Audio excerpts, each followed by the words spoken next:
Students last turn पे हम लोगों ने लेक्चर 1 के अंदर लिमिट के आपका कॉन्सेप्ट पढ़ लिया था लिमिट का कि क्या उसका कॉन्सेप्ट होता है, ठीक है, कैसे लिमिट एक्ट करती है, क्या वो चीज होती है, अप्रोचिंग वैल्यू होती है, नॉट द एग्जैक्ट वैल्यू। मैंने अलजेब्रा ऑफ लिमिट बता दिया था आपको, ठीक है।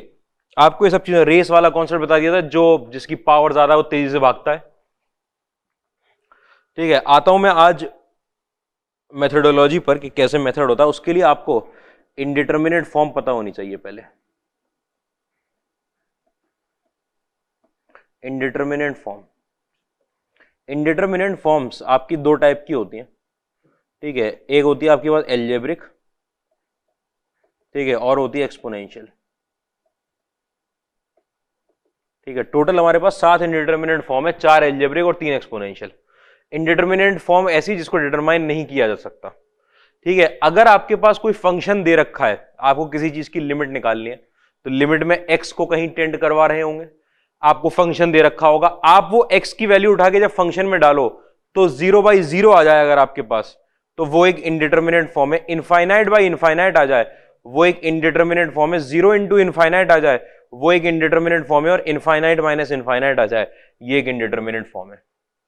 0/0 में इसको डिटरमाइन नहीं किया जा सकता कि अगर मैं न्यूमरेटर वाले 0 को प्रेफरेंस दूं तो अगर किसी भी फ्रैक्शन में न्यूमरेटर में 0 आता है तो आंसर 0 होना चाहिए, और अगर मैं डिनोमिनेटर वाले को दे दूं तो किसी भी फ्रैक्शन के डिनोमिनेटर में अगर 0 आता है तो आंसर इनफाइनाइट होना चाहिए। और अगर मैं बोल दूं कि उस चीज को मैं प्रेफरेंस दूं कि दोनों सेम है, तो अगर न्यूमरेटर डिनोमिनेटर सेम होते हैं तो आंसर 1 आना चाहिए। तो डिटरमाइन तो कर ही नहीं सकते, आंसर ही जरूर ये नहीं है कि 0 इनफाइनाइट और 1 ही आएगा, कुछ भी आ सकता है, डिटरमाइन नहीं कर सकते। सेम प्रॉब्लम यहां, ऊपर वाले को आपने क्या कहते हैं प्रायोरिटी दे दी तो आंसर इनफाइनाइट निकलेगा, डिनोमिनेटर के इनफाइनाइट को दे दी तो आंसर 0 निकलेगा। ऐसे यहां पर ये इनफाइनाइट किसी भी नंबर से मल्टीप्लाई होगा तो आंसर इनफाइनाइट आना चाहिए, लेकिन 0 किसी भी नंबर से मल्टीप्लाई हो तो आंसर 0 आना चाहिए, वहां भी तकलीफ। इनफाइनाइट माइनस इनफाइनाइट, एक इतनी बड़ी वैल्यू में से इतनी बड़ी वैल्यू घटा रहे हो आप, 5 में से 5 घटाओगे, सेम में से सेम आंसर घटाओगे, अगर सेम में से सेम तो 0 आना चाहिए था निकल के, लेकिन आपको पता है इनफाइनाइट में से आप कुछ भी घटाते रहो इनफाइनाइट निकलता है, या माइनस इनफाइनाइट में आप कुछ भी ऐड करते रहो माइनस इनफाइनाइट निकलता है, पता ही नहीं क्या है आंसर। इनडिटर्मिनेट, ये 4 फॉर्म है अलजेब्रा में, ठीक है, जो इनडिटर्मिनेट फॉर्म कहलाती हैं। एक्सपोनेंशियल में आपके पास 0 की पावर में 0, ठीक है, इनफाइनाइट की पावर में 0 और 1 की पावर में इनफाइनाइट, ये ही है, ठीक है, वेरी वेरी वेरी इंपॉर्टेंट। तो यही है, दो ही आपके पास काम की, सबसे ज्यादा काम की होती है वो, ये दोनों सबसे बेकार, मुश्किल ही उन पर क्वेश्चन आए, ठीक है। दूसरी होती है ये 0, जो हम पहली पढ़ेंगे और जो हम आखिरी पढ़ेंगे, ये पहली पढ़ते हैं वो आखिरी पढ़ते हैं, ठीक है, बहुत इंपॉर्टेंट। 1 की पावर इनफाइनाइट आपके दिल में आएगा ये। अच्छा सर पहले इसको बता दो, किसी की भी पावर में 0 अगर आता है तो आंसर 1 आना चाहिए, लेकिन अगर 0 की पावर में कुछ भी आए तो आंसर 0 आना चाहिए, इंडिटरमाइन ही नहीं हो सकता। ऐसे इसको भी आप एनालाइज कर लोगे, इस पे सोचो। आपको लगेगा सर 1 की पावर में इनफाइनाइट आ रहा है, 1 की पावर में इनफाइनाइट, 1 की पावर में कुछ भी जाए आंसर तो 1 निकलता है, इसे तो हमेशा डिटरमाइन कर सकते हैं, हमेशा डिटरमाइन कर सकते हैं। क्या बोल रहे हो, 1 की पावर में कुछ भी आए आंसर तो 1 ही निकलता है। हाँ बात तो सही है, आंसर तो 1 निकलता है। तो ये 1 की पावर में इनफाइनाइट में इनडिटर्मिनेट बात क्या है, ये तो आंसर 1 निकाल के देगी हमेशा। तो मैं इसमें एक बात बता दूं, ये आपको समझाने के लिए लिख दिया जाता है ऐसे बना के कि ये अपने आप में टेंडिंग टू 1 वैल्यू है, टेंडिंग टू 1, नॉट एग्जैक्ट 1, ठीक है। इन दोनों बातों का फर्क आपको अभी समझ में आएगा, थोड़े 1-2 दिन में समझ में आना शुरू होगा कि टेंडिंग टू 1 और एग्जैक्ट 1 का क्या डिफरेंस हुआ। एक तो मैं अभी कोशिश करता हूं कि अगर आपके पास 1 की पावर इनफाइनाइट दिया है तो आंसर 1 आएगा, ठीक है, अगर आपके पास एग्जैक्ट 1 हो, ठीक है। अगर 1 की पावर इनफाइनाइट दिया है तो, ठीक है, इनडिटर्मिनेट फॉर्म है ये, अगर टेंडिंग टू 1 हो। क्या बोले जा रहे हो सर, टेंडिंग टू 1 में क्या तकलीफ है? देखो टेंडिंग टू 1 में क्या प्रॉब्लम है कि ये जो वैल्यू बेस में बैठी हुई है, अगर ये 1 थी पहले से 1 थी, उसकी पावर आप बढ़ाते चले जाओ, बढ़ाते बढ़ाते तो इनफाइनाइट लेके जाओगे ना, उसे इनफाइनाइट पुट तो नहीं किया होगा आपने, कुछ आपका 1/x होगा, x को 0 की तरफ ले जा रहे होगे तो पावर कहां जा रही होगी, इनफाइनाइट पे। यहां 1 बैठा था, आराम से 1 बैठा था, 1 ने कहा बढ़ाते रहो घटाते रहो, पावर हम पे कोई असर नहीं, हम तो आंसर 1 निकालेंगे, ठीक है। यहां 1 नहीं बैठा था, यहां जो भी चीज बैठी थी जब वो इनफाइनाइट बन रहा था तो ये 1 बन रहा था, ये 1 एग्जैक्ट नहीं था, ये टेंडिंग था। मतलब क्या हुआ, मतलब क्या हुआ कि ये यहां पर आया देखो 1, ठीक है। अब ये नेबरहुड हो गया 1 प्लस डेल और 1 माइनस डेल। समझना भाई, थोड़ी सी बात समझ लो। ये टेंडिंग टू 1 है, इसका मतलब कि ये वाली वैल्यू जो है वो इस डेल नेबरहुड में आ गई होगी। पावर में क्या चढ़ रहा है, इनफाइनाइट। अब सोचो, अगर आप राइट हैंड लिमिट निकालने जा रहे हो, राइट हैंड लिमिट, तो राइट हैंड लिमिट का मतलब है कि x जो है 1 को इधर से अप्रोच कर रहा है, इस तरफ से, राइट साइड से, मतलब x अभी 1 से बड़ा है, और 1 से बड़े की पावर में अगर इनफाइनाइट जाएगा तो आंसर इनफाइनाइट निकलता है। इस जगह पर आपको ये क्लियर होना चाहिए कि इस जगह पर वैल्यू 1 से बड़ी है।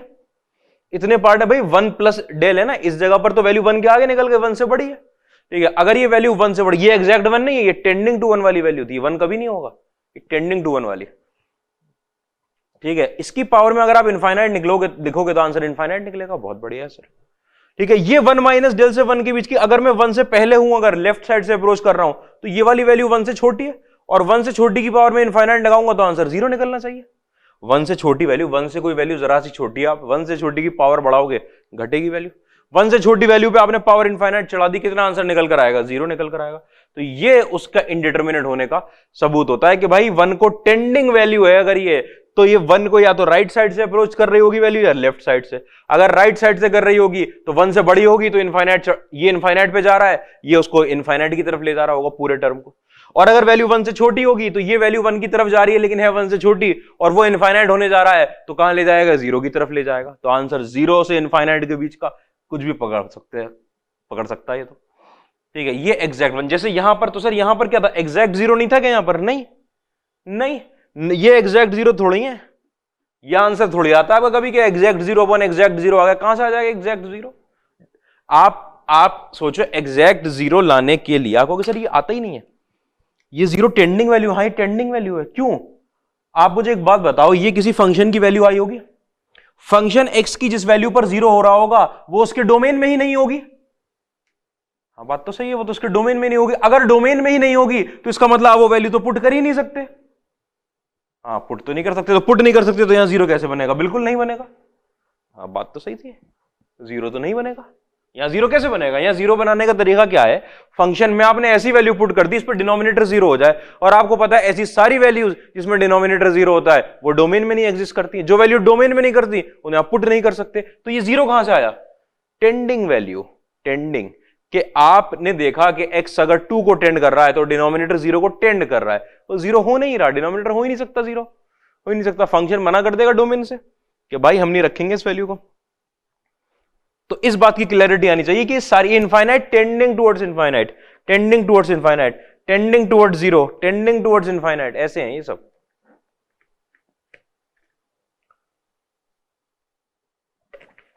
सब टेंडिंग वैल्यू होती है, टेंडिंग टुवर्ड्स, सब टेंडिंग वैल्यू, ठीक है। आप खुद सोचो कि यहां पर अगर आप कोई वैल्यू रखो, x की कोई वैल्यू रखो, लेकिन फंक्शन की नीचे बेस वाले फंक्शन की वैल्यू इनफाइनाइट बन जाए, तो फंक्शन पहले ही नहीं मना कर चुका होगा, पहले ही मना कर चुका होगा कि सर 10 की पावर में sin x लिखा था, 10 की पावर में cos x लिखा था, 10 की पावर हमने π/2 पुट कर दिया, तो 10 तो बन गया इनफाइनाइट और cos बन गया 0। तो आपसे पूछा जाएगा, आप एग्जामिनर आएगा आपके पास और पूछेगा, बेटा एक बात बताओ बाबू, कि जब 10 था तो उसके डोमेन में तो π/2 है ही नहीं, तो रख कहां से दिए आप। अब आप भी सोचोगे यार बात तो सही थी, π/2 तो डोमेन में नहीं था, हमने रख के, तो सर फिर इनफाइनाइट कैसे बनता है। अरे अगर x इनफाइनाइट, अगर π/2 को टेंड कर रहा है तो 10 x जो है आपका वो इनफाइनाइट को टेंड कर रहा होगा, टेंड कर रहा होगा, हो नहीं जाएगा इनफाइनाइट। होगा तो इनफाइनाइट वो उस वैल्यू पे जो उसके डोमेन में नहीं है, जो डोमेन में नहीं है वो पुट ही नहीं कर सकते आप। इस बात में क्लैरिटी लानी है। सारी ये जो वैल्यूज आएंगी ना निकल के फॉर्म्स, वो तब आएंगी अब टेंडिंग वैल्यू, ये tending towards 0, tending towards 0, tending towards infinite, tending towards 0, tending towards 1, tending towards infinite. सबसे ज्यादा कंफ्यूजन इसी में होता है कि 1 की पावर में तो कुछ भी रख दूं 1 ही आएगा, ये क्यों लिखा है, इसमें क्या प्रॉब्लम। इसमें तो समझ में आ रही, चलो तब भी बात, ये क्या बात हुई कि 1 की पावर, तो मैंने आपको दिखा दिया कि 1 एग्जैक्ट 1 नहीं है, एग्जैक्ट 1 की पावर में इनफाइनाइट 1 ही निकलता है, एग्जैक्ट 1 नहीं है, ठीक। और ये बहुत इंपॉर्टेंट कॉन्सेप्ट होता है कि टेंडिंग वैल्यू है कि एग्जैक्ट वैल्यू है, वेरी वेरी इंपॉर्टेंट पॉइंट। समझ रहे हो एक बात? ठीक है, तो इस पे बहुत देर बहस हो गई है, टेंडिंग वैल्यू। और तो यहां पे अगर एग्जैक्ट 1 हुआ तो 1 की पावर में इनफाइनाइट चढ़ाव 1 आएगा, कि ऊपर की वैल्यू कहीं कर रही है टेंड, नीचे तो 1 बैठा था भैया, 1 बैठा था।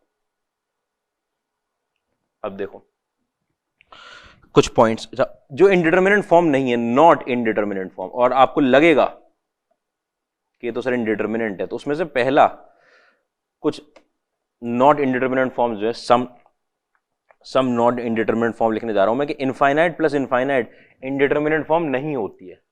कभी आ जाए तो सोचना नहीं है कि ये तो इनडिटर्मिनेंट फॉर्म, ठीक है। अच्छा, ये इनफाइनाइट इंटू इनफाइनाइट नहीं, दो इनफाइनाइट को मल्टीप्लाई करोगे आंसर इनफाइनाइट निकलेगा, ठीक है। अच्छा, 0 अपॉन इनफाइनाइट, 0 अपॉन इनफाइनाइट में न्यूमरेटर भी 0 की तरफ ले जा रहा है, डिनोमिनेटर में इनफाइनाइट आया वो भी 0 की तरफ ले जा रहा है, इसका आंसर 0 निकलेगा, इसका आंसर तो 0 निकलेगा। cos अपॉन 10 बैठा है, आप π/2 को ले जा रहे हो, cos x अपॉन 10x, ठीक है, लिमिट x टेंडिंग टू π/2। आपको पता है न्यूमरेटर जा रहा है 0 की तरफ, जब x π/2 की तरफ जा रहा है वो जा रहा है इनफाइनाइट की तरफ, पूरा आंसर तो 0 निकल कर आने वाला है। अच्छा खैर, ठीक है, 0 अपॉन इनफाइनाइट इनडिटर्मिनेंट फॉर्म नहीं होती है। और क्या नहीं होती इनडिटर्मिनेंट फॉर्म? 0 की पावर में इनफाइनाइट इनडिटर्मिनेंट फॉर्म नहीं होती है, नहीं होती इनडिटर्मिनेंट फॉर्म, नहीं। अच्छा, 0 के पास की वैल्यूज बहुत छोटी होती हैं, ये था -1, ये था 1, ठीक है, ये आपका प्लस का डेल और ये माइनस का del, 0 plus del 0 minus del, ये बहुत ही छोटी वैल्यूज है, -1 और 1 के बीच में लाई करने वाली वैल्यूज हैं ये वाली। x अगर 0 को इधर से अप्रोच कर रहा होगा, इसकी पावर बढ़ाओगे 0 बन जाएगा, भैया 1 से छोटी वैल्यू की पावर बढ़ाओगे, यहां इधर से अप्रोच कर रहा होगा 1, ये -1 से बड़ी वैल्यू है, इस तरफ है, इस इंटरवल में लाई करने वाली वैल्यू, इस पे पावर बढ़ाओगे ये भी 0 बन जाएगा, वो आंसर 0 निकालेगा। ये नहीं है इनडिटर्मिनेट फॉर्म, ठीक है। ये कोई भी a की पावर में, अरे 2 की पावर में इनफाइनाइट, 3 की पावर में इनफाइनाइट, अरे 2 की पावर में इनफाइनाइट, 3 की पावर में इनफाइनाइट, ये सब कोई इनडिटर्मिनेट फॉर्म नहीं है इसमें से। इनफाइनाइट की पावर में इनफाइनाइट, नॉट इनडिटर्मिनेट फॉर्म, भाई इसकी बेस भी इसको इनफाइनाइट की तरफ ले जा रही है, इसकी पावर भी इसको इनफाइनाइट की तरफ ले जा रही है, इसका तो आंसर इनफाइनाइट है, इनडिटर्मिनेट फॉर्म नहीं है। अनडिफाइंड भले ही वैल्यू है, अनडिफाइंड वैल्यू, अनडिफाइंड वैल्यू, ठीक है, undefined value, undefined value, infinite answer दे रहे हैं ना, अनडिफाइंड वैल्यू, लेकिन इनडिटर्मिनेट नहीं है, इनडिटर्मिनेट नहीं है। इतनी बात में क्लैरिटी हो भाई।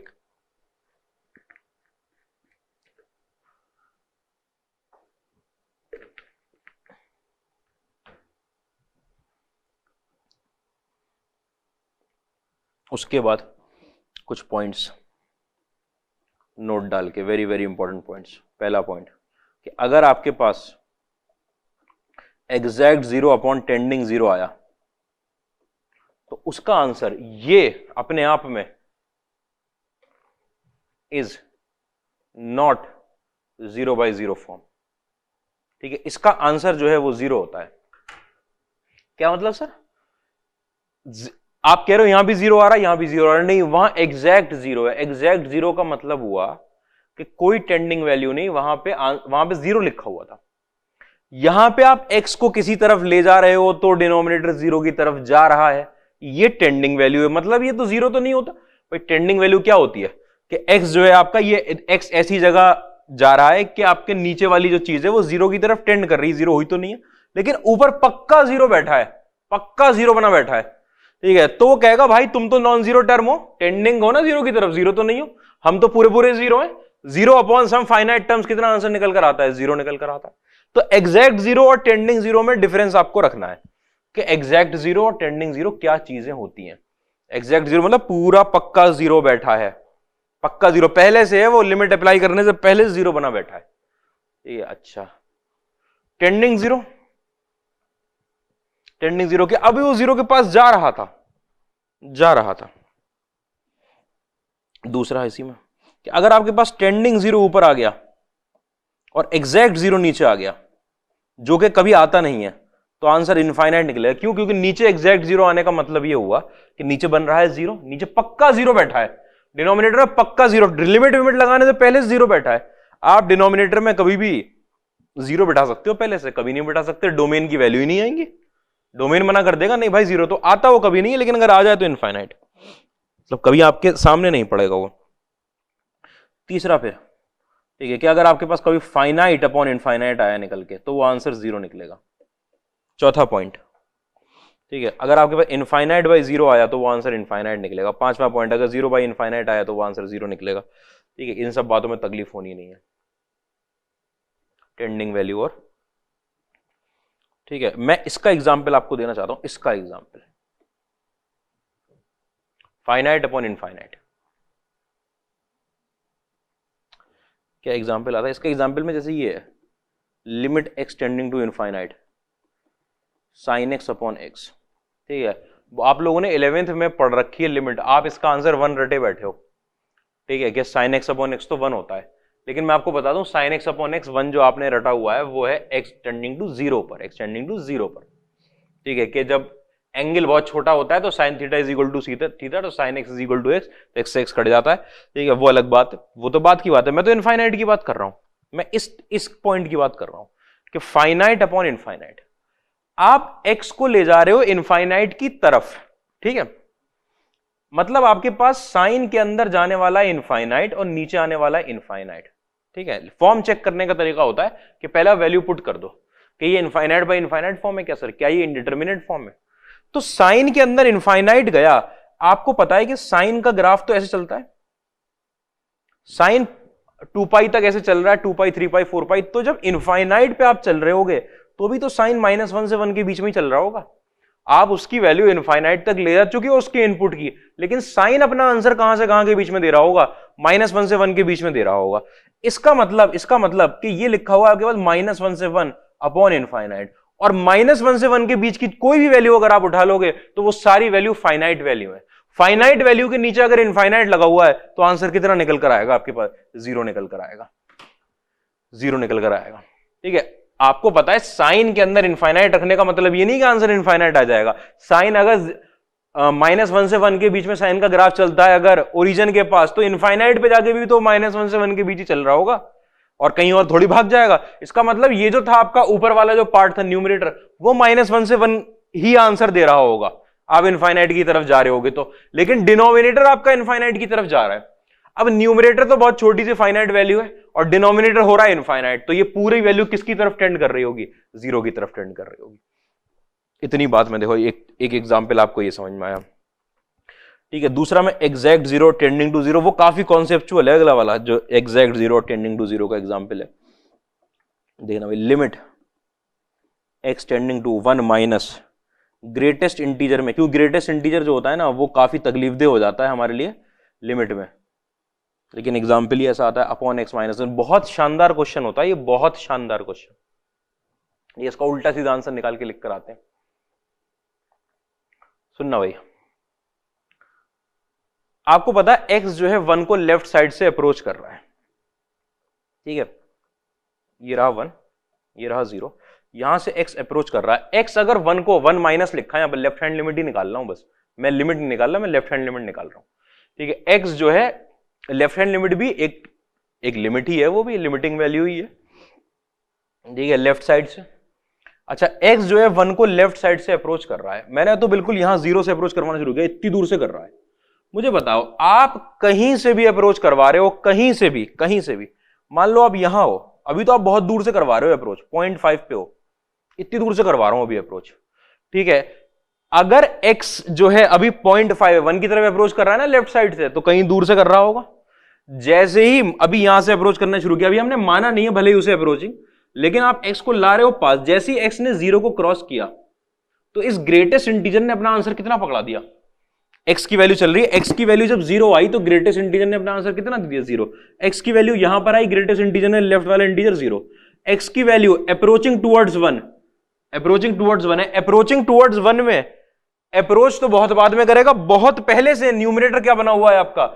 0 बना हुआ है। क्या बोल रहे हो सर? अगर मैं लेफ्ट साइड से आ रहा हूं, मैं बहुत दूर से आ रहा हूं, उसमें यहां पर जाकर मैं नेबरहुड लूंगा, इतनी पास जाकर डेल नेबरहुड, उससे बहुत पहले से न्यूमरेटर में क्या बैठा हुआ है? 0 बैठा हुआ है।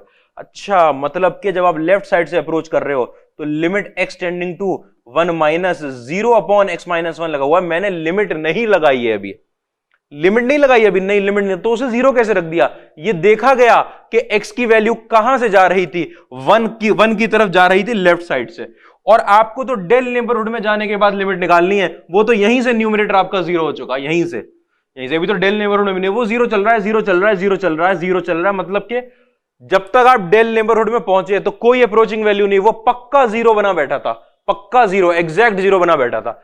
अब डिनोमिनेटर कहीं टेंड होता कि नहीं होता, आंसर न्यूमरेटर ने कहा भाई तुम तो टेंडिंग वैल्यू देते रहना अपनी, हम जीरो बन चुके हैं, कितना आंसर निकलेगा? Zero, exact zero upon tending to zero. अगर एक्स को वन की तरफ ले जा रहा हूं तो ये टेंडिंग टुवर्ड जीरो है, ये वाली वैल्यू टेंडिंग जीरो है। अच्छा, इसका कॉन्सेप्ट और ये बन जाता है आपका एग्जैक्ट जीरो। ये जो बन गया ना, ये एग्जैक्ट जीरो, कि आप लेफ्ट साइड से आ रहे हो, यहां से ही ऊपर वाला जीरो बना बैठा है। अब आप ले जाओ डेल नेबरहुड में, ले जाओ डेल नेबरहुड में, डेल नेबरहुड तक पहुंचते पहुंचते हो कहेगा मैं पक्का जीरो हूं भैया, हम कोई टेंडमेंट नहीं कर रहे, हम तो पक्के जीरो बैठे हैं, हम तो पक्का जीरो हैं। वो कह रहा है हम तो टेंड करके पहुंच रहे हैं जीरो की तरफ, अभी कहां पहुंचे हैं? अभी थोड़ी पहुंचे हैं जीरो की तरफ, अभी कहां पहुंचा है जीरो की तरफ? अभी तो डेल नेबरहुड में है उसके, अभी तो जा रहा है वो वन की तरफ अप्रोच कर रहा है, तो ये जीरो की तरफ जा रहा है, वो बहुत देर से जीरो बना बैठा है, बहुत देर से मतलब कि इनफाइनाइट ऑफ वैल्यूज पहले से, ठीक है, ऐसे पता नहीं कितने डेल नेबरहुड पहले से वो यहीं से आके जीरो बन गया था। अच्छा, तो ऊपर तब ऊपर में बोलते हैं कि ऊपर बन चुका है एग्जैक्ट जीरो, और नीचे क्या बना हुआ है आपके पास? Tending toward zero. तो आंसर कितना निकलेगा? जीरो निकलेगा, कोई लिमिट नहीं लगेगी, कोई लिमिट नहीं, लिमिट नहीं लगाई है अभी। देखो लिमिट ऐसे ही, जब लिमिट लगा देते हैं ना तो ये साइन हट जाता है, लिमिट लगाई नहीं है अभी, लिमिट कहां लगाई है? ठीक है, ऊपर जीरो किसने बनाया? लिमिट ने नहीं बनाया, नहीं, किसने बनाया? ग्रेटेस्ट इंटीजर ने। ग्रेटेस्ट इंटीजर ने क्यों बनाया? क्योंकि एक्स की जो वैल्यू ले रहे थे वो वन के लेफ्ट वाली ले रहे थे, और वन के लेफ्ट के इतने बड़े एरिया में वो क्या रहता है? जीरो रहता है। बहुत बड़े नेबरहुड में, आपको तो छोटा नेबरहुड चाहिए होता है अप्रोचिंग के लिए, वो बहुत बड़े नेबरहुड में जीरो होता है।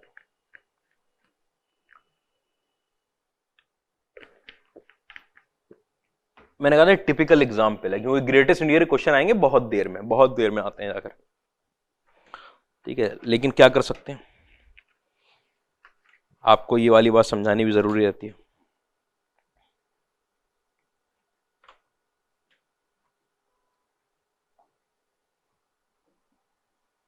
कहां गए क्वेश्चन? आ जाऊं क्या? ठीक है, तो इसमें अगर आपको बात समझ में आ गई है तो वेल एंड गुड, ठीक है, बहुत बढ़िया, आप चले गए हो। अगर आप बात समझ गए हो कि अच्छा यहीं से जीरो हो चुका था वो, अभी डेल नेबरहुड में नहीं गए, तो ये तो बिल्कुल जीरो नहीं बनाया अभी, ये तो टेंड करेगा बहुत दूर में, वो बहुत देर से जीरो है, बहुत देर से जीरो है वो।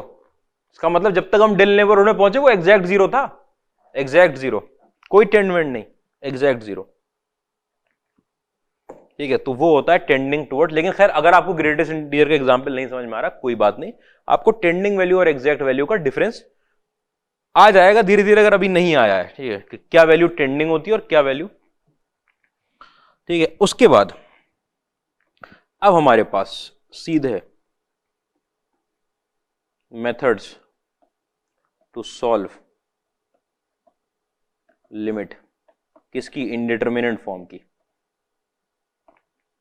इनडिटरमिनेंट फॉर्म में लिमिट कैसे निकालेंगे, उसमें पहला आपका 0/0 फॉर्म, फर्स्ट ऐसे लगाता हूं, फर्स्ट 0/0 फॉर्म। आपने ये पकड़ लिया, 0/0 फॉर्म पकड़ लिया। मैं बता रहा हूं कि सब कुछ आने वाला इसी पे बेस्ड है, सारे एल्जेब्रिक चारों के चारों इसी पे बेस्ड है, ठीक है। 0/0 फॉर्म का पहला method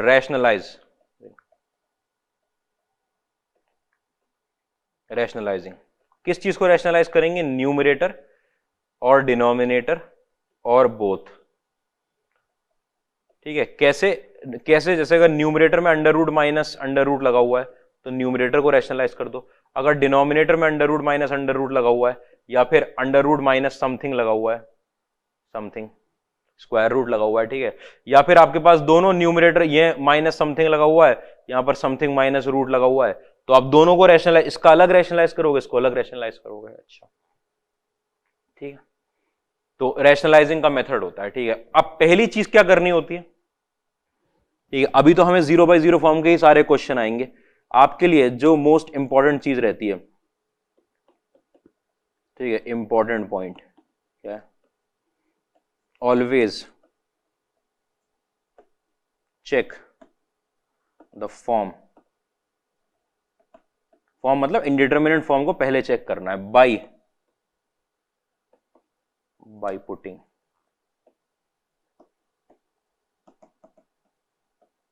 the value of X. X इस तरफ टेंड कर रहा होगा, एक्स टेंडिंग टू समथिंग आएगा, एक्स की वो वैल्यू उठा के फंक्शन में पुट करोगे, उससे पता चल जाएगा कौन सी फॉर्म है। फॉर्म पता करने के बाद ही तो भाई 0/0 फॉर्म के मेथड है, लेकिन जिस दिन आप एग्जाम देने जाओगे उस दिन के पास 7 फॉर्म होंगी ना आपके पास, आपको पता करना पड़ेगा कौन सी फॉर्म है।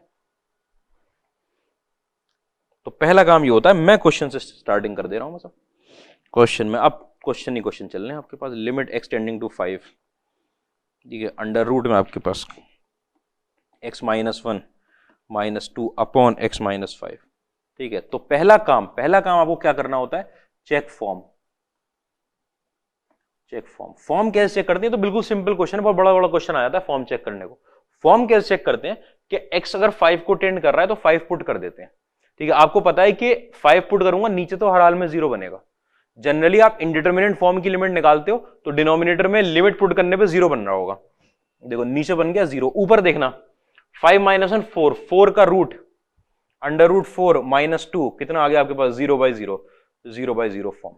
आपने क्या पुट किया, 5 पुट किया। 5 आपकी एग्जैक्ट वैल्यू नहीं थी, 5 आपका था कि x जिस वैल्यू को अप्रोच कर रहा था वो अप्रोचिंग वैल्यू पुट करी आपने, तो आपका न्यूमरेटर अप्रोच करने लगेगा 0 की तरफ और डिनोमिनेटर भी अप्रोच करने लगेगा 0 की तरफ। x जब 5 को अप्रोच करेगा तो ये किसको अप्रोच करेगा, 0 को। x जब 5 को अप्रोच करेगा तो ये टर्म 2 को अप्रोच करेगा, तो 2 - 2 ये पूरा टर्म भी 0 को अप्रोच करेगा। दोनों अप्रोचिंग वैल्यू है 0 की, कोई एग्जैक्ट वैल्यू नहीं है इसमें से, दोनों अप्रोचिंग वैल्यू। क्यों सर एग्जैक्ट क्यों नहीं, क्योंकि 5 में पुट ही नहीं कर सकता फंक्शन में, एग्जैक्ट कहां से आएगी, 5 कैसे पुट कर दूंगा, 5 फंक्शन फौरन मना कर देगा आपसे कि भाई साहब डोमेन में नहीं है, कहां से पुट कर रहे हो। तो सर आपने पुट क्यों किया, फॉर्म चेक करने के लिए कि किस तरीके का दिखेगा अगर पुट करेंगे तो, क्या तकलीफ क्या है। चेक किया, ये 5 पुट क्यों किया, ये चेक करने के लिए तकलीफ क्या, 0/0 वाली है, इनफाइनाइट वाली, कौन सी तकलीफ है। तो रूट तो ऊपर लगा है तो रैशनलाइज तो ऊपर करके लाएंगे, तो अंडर रूट में x -1 -2 के साथ आप मल्टीप्लाई क्या करोगे, अंडर रूट में x -1 +2 अपॉन यहां पर x -5 के साथ आपके पास अंडर रूट में x -1 +2, ठीक है। ये लगा हुआ लिमिट एक्सटेंडिंग टू 5, ये काम कर सकते हैं, ऊपर नीचे मल्टीप्लाई हाँ कर सकते हैं। ये आपके पास a- भी वो a+ भी लगा हुआ है, अब तो बिल्कुल आसानी है। लिमिट एक्सटेंडिंग टू 5 आपके पास निकल कर आएगा x -1 -4, देखो ये अंडर रूट a² - b² करेंगे मतलब सीधा, ठीक है। नीचे क्या लगा हुआ है आपके पास, नीचे लगा हुआ है x -5, उसके साथ अंडर रूट में आपके पास x -1 +2, ठीक है। ये x -5 से x -5 कट गया, वो x -1 -4 था, मतलब x -5 से x -5 कट गया, ठीक है। यही करना होता है, ऊपर नीचे का कॉमन फैक्टर कैंसिल करना होता है। Limit X tending to 5 1 upon under root के अंदर x -1 +2, ठीक है। अब आप 5 पुट कर दो, सर अब क्यों पुट कर दे, देखो अलजेब्रा ऑफ लिमिट में क्या बताया था कि ये लिमिट ऊपर जाएगी और ये लिमिट नीचे आएगी, डायरेक्ट अब से ना डायरेक्टली करना है डायरेक्टली, इसलिए मैं एक बार समझा देता हूं, ये ऊपर जाएगी कांस्टेंट वैल्यू पे निकलेगी, ऊपर तो आ जाएगा 1, ठीक है। और यही लिमिट नीचे जाएगी, अगर नीचे 0 नहीं बन रहा तो आप आसानी से लिमिट पुट कर सकते हो डिनोमिनेटर में भी। हाँ भाई 5 पुट करने पे 4 आ रहा है, 1/4 आपको पता है ना, रूट है, लिमिट पुट हो जाएगी, वो कांस्टेंट था 2 आएगा उधर से, 4 आ रहा है, तो कितना आंसर आया निकल के 1/4। अब कोई प्रॉब्लम नहीं आई, अगर अभी लिमिट पुट करने पर फिर प्रॉब्लम आ जाती है इंडिटरमिनेट फॉर्म, तो फिर कुछ ना कुछ लगाते इसके अंदर, ठीक है। जैसी आपकी इंडिटरमिनेट फॉर्म किसकी वजह से आ रही थी कि एक x -5 का फैक्टर ऊपर और नीचे बैठा हुआ था, उस x -5 के फैक्टर को जैसे ही आपने ऊपर नीचे काटा, ठीक है, आपकी इस फंक्शन की तकलीफ खत्म हो गई, 1/4 आपका आंसर आ गया। इतनी बात में प्रॉब्लम नहीं होगी पहले तो, ठीक है। दूसरा क्वेश्चन देखो, कहां गया question, limit X tending to 0 under root में आपके पास x² + 1 -1 अपॉन अंडर रूट में आपके पास x² + 16 -4, ये है x² + 1 -1 और अंडर रूट में x² + 16 -4।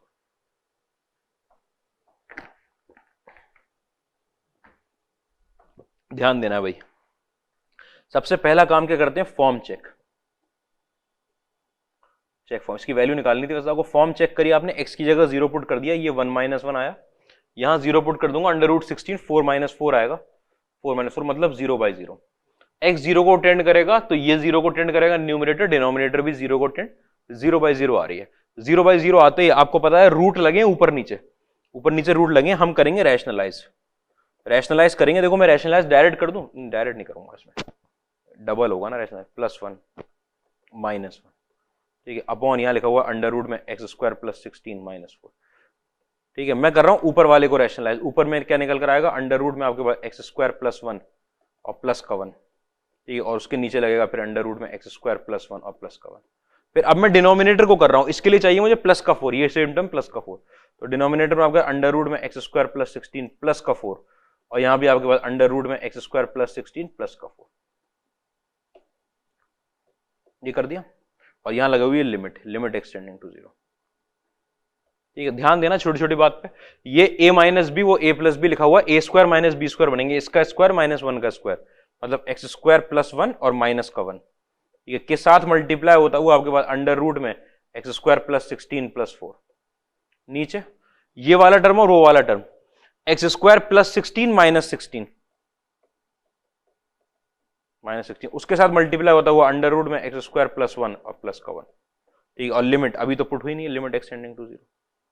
आपको पता है ये 1 से 1 कटेगा, यहाँ 16 से 16 कटेगा, बचा क्या, x² और x² बच गया ऊपर नीचे, ये x² से x² कट गया।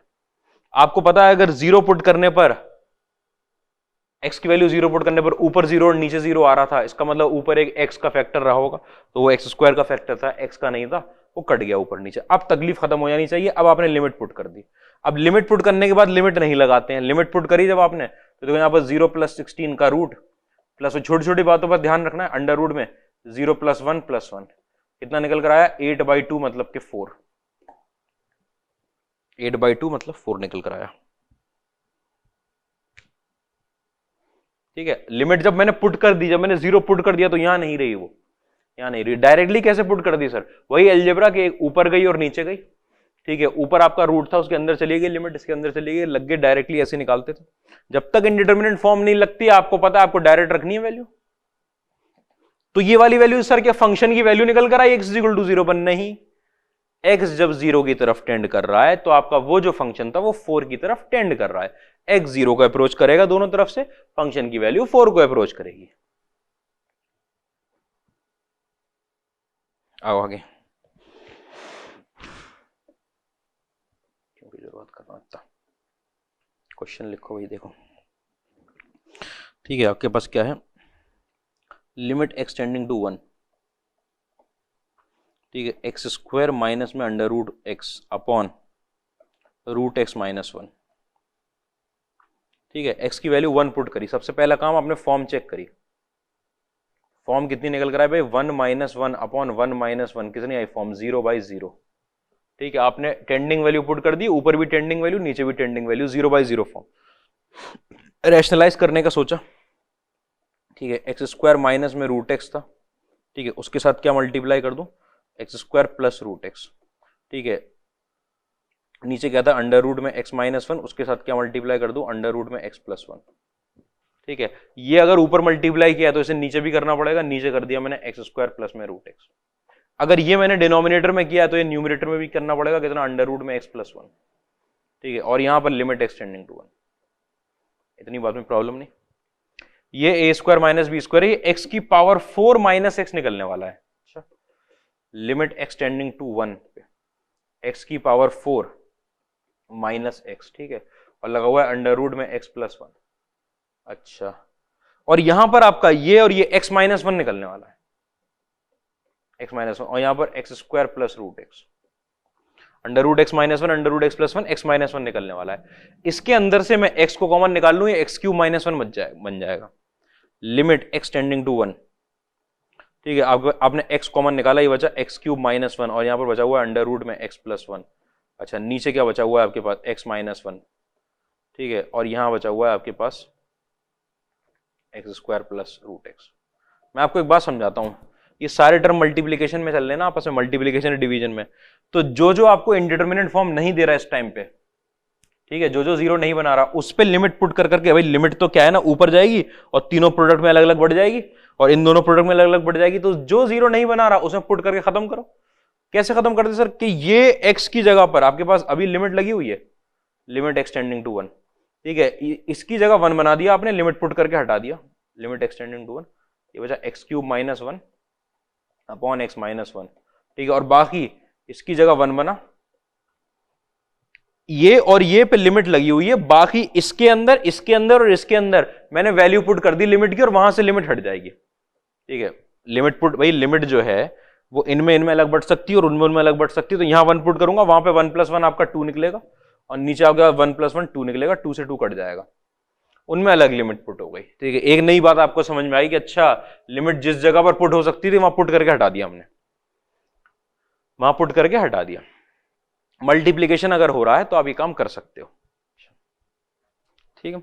X cube minus 1 upon X minus 1 बचा हुआ है अभी, तो आपके पास लिमिट एक्सटेंडिंग टू 1, ठीक है, ये क्या निकल कर आया आपके पास एक्स माइनस 1 और x square plus x plus 1, और नीचे क्या लिखा हुआ है आपके पास एक्स माइनस 1, एक्स माइनस 1 से एक्स माइनस 1 कट गया, कितना आंसर निकाल के लाया आप 3।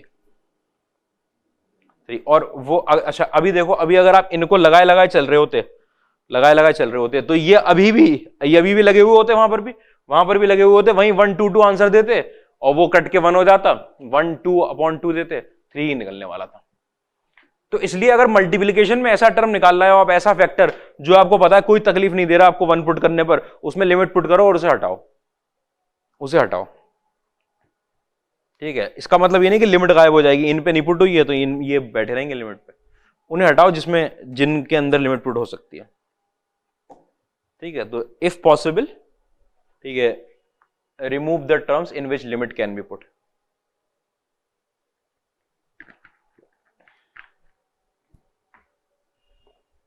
इतनी बात में तकलीफ नहीं होगी, अच्छा प्रॉब्लम की तो कोई बात ही नहीं है इस पे। आऊं अगले क्वेश्चन पे आऊं, ठीक है। नए मेथड देखो, मेथड मैंने टॉपिक डलवा दिया है कि method to solve limit, method based है अब सब, मेथड बेस्ड, आपको ये मैं मेथड ही बता रहा हूं कि आप पुट कर दो और हट जाएगी।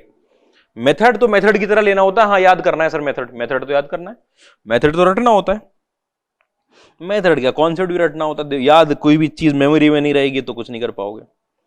एक्सटेंडेड टू 0, अंडर रूट में 1 + x माइनस अंडर रूट में 1 + x² अपॉन x। कर लू फॉर्म चेक कर लू, ठीक है। फॉर्म चेक करेंगे आप तो जब 0 पुट करेंगे तो देखो ये आएगा अंडर रूट में 1 माइनस में अंडर रूट में 1 अपॉन 0, मतलब 0/0 फॉर्म है। x की जगह 0 पुट करूंगा, ये √1, 0 पुट करूंगा, ये √1 माइनस √1 मतलब 0 और नीचे भी 0, ठीक है। अच्छा ऊपर आपके पास ये जो 2 टर्म लिखे हुए हैं, मैं क्या करने जा रहा हूं, ये इसमें रैशनलाइज, तो आपने आपके पास लिखा हुआ अंडर रूट में 1 + x माइनस अंडर रूट में 1 + x² के साथ आपने मल्टीप्लाई कर दिया अंडर रूट में 1 + x प्लस अंडर रूट में 1 + x², ठीक है। नीचे आपके पास पहले से लगा हुआ था एक x और आपके पास निकल कर आया अंडर रूट में 1 + x प्लस अंडर रूट में 1 + x², लिमिट एक्सटेंडिंग टू 0, ठीक है।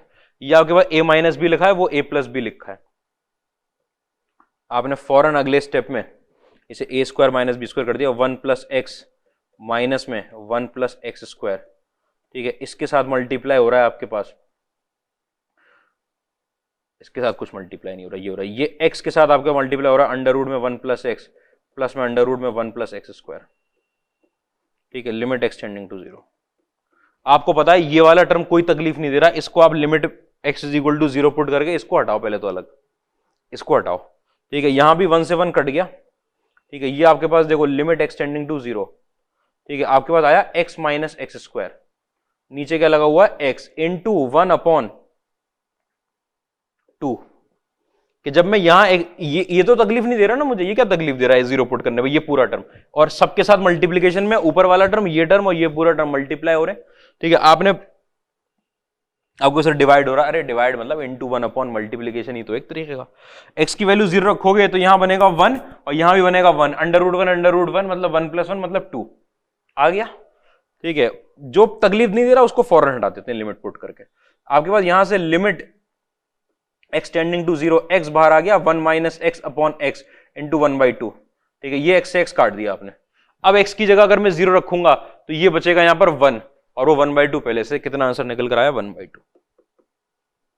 आप इसको अपने साथ टांगे टांगे चलते रहते, ठीक है, और आखिरी स्टेप में आगे सब जगह पुट करते तो भी वो 2 ही निकालता। आप पहले 2 पुट करके बाहर कर दो, उससे मेथड है। ठीक है, मल्टीप्लीकेशन में ऐसा नहीं कर सकते आपके ये इस टर्म, ये इसमें पुट हो रहा है इसमें कर दूं, ऐड हो गया ये वाला हो रहा है इसमें नहीं हो रहा, नहीं नहीं, पूरे टर्म में करना है, पूरे टर्म में।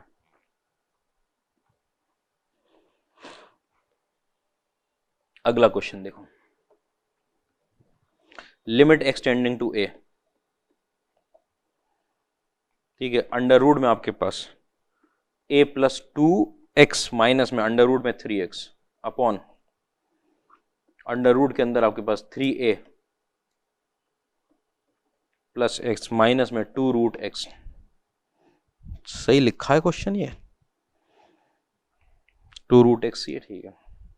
इसकी वैल्यू बतानी है लिमिट की। सबसे पहला काम आपने फॉर्म चेक करी, आप x की जगह a पुट करने गए तो अंडर रूट में देखो ये बन गया 3a, x की जगह a पुट करूंगा ना, ये 2a प्लस ए 3a माइनस में अंडर रूट में 3a, x की जगह a पुट कर रहा हूं, यहां पर पुट करूंगा 3a प्लस है अंडर रूट में 4a, अंडर रूट में 4a, और माइनस में यहां 2 रूट ए। आपको पता है ये अंडर रूट 4a का मतलब 2 रूट ए ही है, 4 तो बाहर आ जाएगा 2 बन के।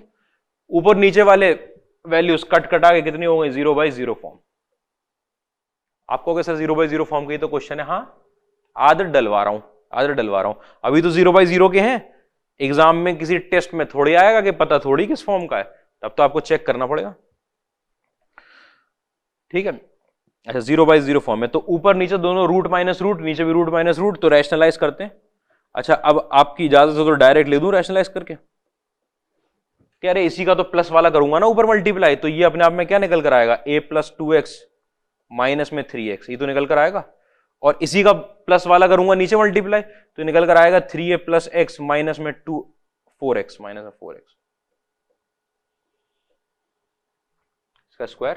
ठीक है, a माइनस भी लिखा है, a square minus B square आएगा, a स्क्वायर इसका स्क्वायर माइनस में b स्क्वायर। अच्छा, इसका प्लस वाला नीचे जो मल्टीप्लाई हुआ था वो तो कंज्यूम हो गया, ऊपर वाला बचा, ऊपर वाला बचा मतलब अंडर रूट में आपके पास 3a प्लस x प्लस में 2 रूट x। ठीक है, और इसका जो प्लस वाला था वो आपने ऊपर मल्टीप्लाई किया, उसने तो ए स्क्वायर माइनस बी स्क्वायर ऊपर किया था तो नीचे भी करते, तो नीचे वाला लिखने जा रहा हूं, अंडर रूट में आपके पास a प्लस 2x प्लस में 3 अंडर रूट में 3x। ठीक है, यहां पर क्या बनकर आया आपके पास, a माइनस एक्स बना ऊपर, a माइनस एक्स, नीचे क्या बना आपके पास 3a माइनस 3x।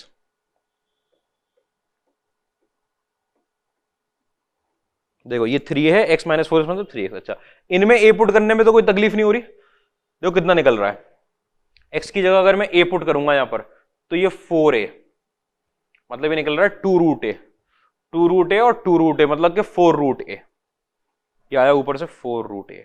इसमें लिमिट पुट करके हटाओ इसको, तो यहां a पुट करूंगा √3a प्लस √3a मतलब कि 2 टाइम्स √3a, यही तो आएगा। देखो ये 2a प्लस a 3a बन जाएगा अंदर, मतलब रूट में 3a, ये भी रूट में 3 है तो 2 टाइम्स रूट में 3 है, ये आपके पास 2 टाइम्स रूट a और वो भी 2 टाइम्स रूट है मतलब 4 टाइम्स रूट है। ठीक है, तो एक तो ये 2 से 4 कटेगा और एक √a से √a कटेगा। ठीक है, मतलब कि 2/√3 आया है सिर्फ इधर। अच्छा, उसके बाद आप बोलोगे sir limit X tending to a। ठीक है, यहां से हमने क्या किया कि a माइनस एक्स अपनी जगह ठीक है, 3 बाहर निकाल के ऐसे लिख लिया a माइनस एक्स, और उधर मल्टीप्लाई हो रखा है पहले से 2/√3, a माइनस एक्स से a माइनस एक्स काट दिया। ठीक है, अब कांस्टेंट वैल्यूज हैं, लिमिट पुट करते रहो, कितना आया 2 3 √3, कितना आया निकल के 2/3√3, 2/3√3। इसको आप साथ में लेके चलते हैं, एंड में पुट कर देते, वो एंड में 2/√3 दे देता। मैंने कहा पहले हटा दो, क्यों इतना लेंदी टर्म लिख के चलोगे साथ साथ। ठीक है, इतनी बात में तकलीफ नहीं हो रही है, बात समझ में आ रही होगी।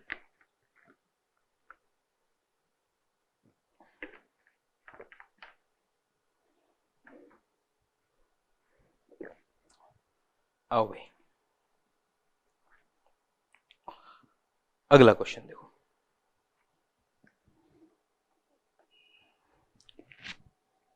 Limit h tending to 0 1/h 1/√ में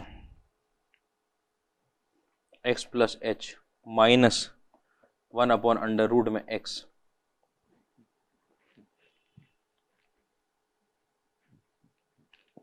करवाना तो नहीं चाहिए था ये क्वेश्चन, खैर h लिखा हुआ है यहाँ पर, ठीक है। फॉर्म इसमें असल में क्या है ना, फॉर्म आपको तकलीफ दे देगी।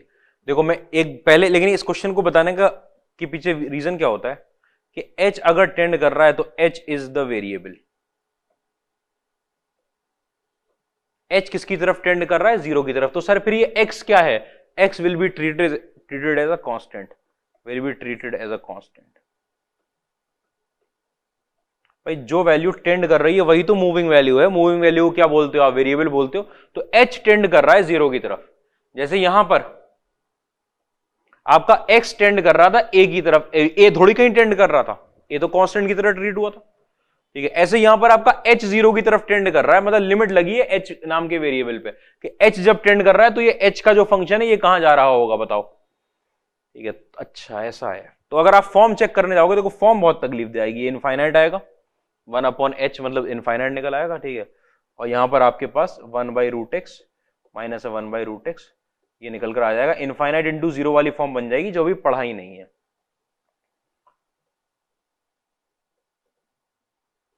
1/√x minus 1/√x infinite into 0 निकल आएगा। देखो x पे तो कोई लिमिट नहीं है, ठीक। h की जगह 0 रखोगे, 1/√x माइनस 1/√x 0, ये इनफाइनाइट, ठीक है। बल्कि ऐसे ना देखने के बजाय अगर आप ऐसे देखो, और मैं बढ़िया दिखा देता हूं इसको, कि ये 1/√x निकलेगा, माइनस में 1/√x निकलेगा और उसके नीचे h लगा हुआ है, वो 0 निकलेगा।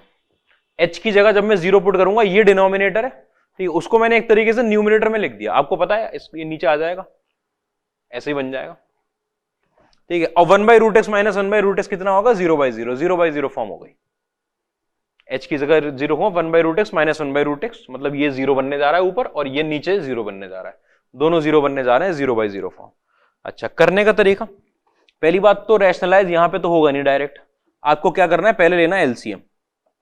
भाई रैशनलाइज तो तब करोगे जब रूट माइनस समथिंग हो, 1/रूट माइनस 1/रूट है, 1/h अपनी जगह पर, आपने एलसीएम ले लिया, √x माइनस में अंडर रूट में x प्लस h अपॉन यहां पर √x के साथ रूट में x प्लस h, ठीक है। अब ये वाला जो स्क्वायर रूट का टर्म आया है इसको क्या कर देंगे? रैशनलाइज कर देंगे। इसको रैशनलाइज कर दिया आपने, मतलब ऊपर नीचे आपने अंडर रूट में x प्लस अंडर रूट में x प्लस h मल्टीप्लाई कर दिया और यहां पर अंडर रूट में x प्लस अंडर रूट में x प्लस h। बहुत बढ़िया है। लिमिट h टेंडिंग टू 0, ये 1/h अपनी जगह पर है।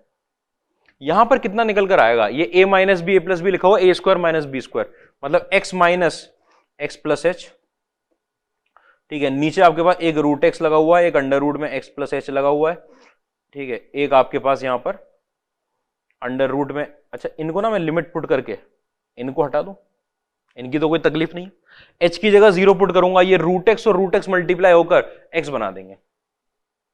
क्या सर क्या बोल दिया? अरे मैं लिमिट पुट करने जा रहा हूं इस टर्म में, इस टर्म की कोई तकलीफ नहीं है। h की जगह 0 पुट करूंगा, √x और √x मिलकर x बना देंगे। वहां पर ये तो चला गया इसके साथ, इसमें अगर मैं पुट करूंगा तो √x प्लस √x आएगा, मतलब 2√x बना देंगे,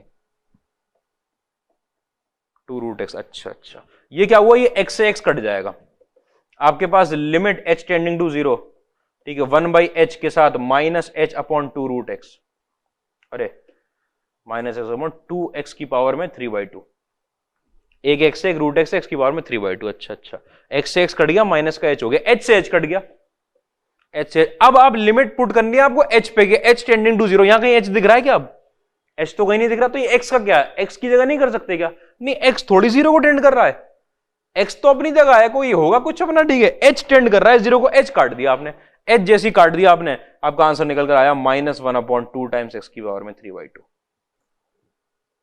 अब तो ये h अगर 0 को टेंड कर रहा है, इस जो फंक्शन आपका बचा वो h का फंक्शन ही नहीं है, इसका मतलब वो कांस्टेंट की तरह ट्रीट हो रहा है, और कांस्टेंट पे आंसर कैसा निकलेगा आपके पास? एज इट इज बाहर आ जाएगा, लिमिट पुट होने पर कोई असर पड़ेगा नहीं। सही है, बात समझ में आ रही है? तो यहां से यहां पे एक और बात क्लियर हुई कि दो वेरिएबल अगर दी हुई है, लिमिट जिस पे लगी हुई है उसको लिमिट का वेरिएबल मान के चलते हैं, दूसरे वाले को कांस्टेंट की तरह ट्रीट करेंगे। अच्छा, लिमिट जिस पे लगी हुई है उसको लिमिट का वेरिएबल मान के चलेंगे। हाँ, जिस पे लिमिट, यही तो मूव कर रहा है, यही तो टेंड कर रहा है जीरो की तरफ। एक्स को थोड़ी बोला उन्होंने कि टेंड कर रहा है, कहीं होगी कुछ वैल्यू, टेंड कहीं नहीं कर रहा वो।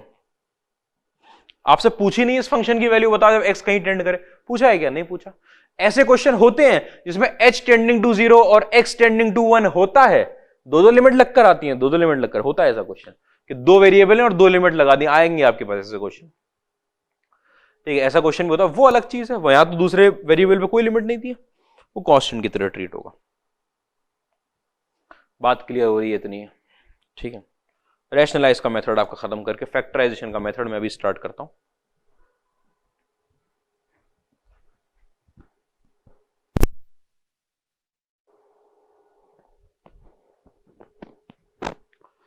ठीक है, देखिए नेक्स्ट टॉपिक हमारा क्या रहा कि 0/0 फॉर्म को रैशनलाइजेशन के मेथड से कर लिया आपने, उसके अंदर दूसरा आता है फिर फैक्टराइजेशन। फैक्टराइजेशन मेनली क्या होता है कि x की जो वैल्यू आप पुट कर रहे हो, जैसे कि मतलब मान लिया कि मैंने ऐसे limit x tending to a, ऐसे समझना fx अपॉन gx लिखा है, ऐसे न्यूमरेटर और डिनोमिनेटर, ठीक है, और पुट करने पर आपका, ठीक है, fa, ठीक है, मतलब x is equal to a put करने पर आपका ये भी जीरो बन रहा है और ये भी जीरो बन रहा है। अगर x की कोई वैल्यू पुट करी जाए और उस पर फंक्शन जीरो बन जाए, ठीक है, इसका मतलब x माइनस ए, अगर x इज इक्वल टू ए पे फंक्शन जीरो बन रहा है, इसका मतलब x minus A is a factor. अगर वो फैक्टर होगा तो यहां से भी एक x माइनस ए निकल आएगा और फिर मान लो ये f1x हो गया, और यहां से भी एक x माइनस ए निकल आएगा और ये g1x हो गया।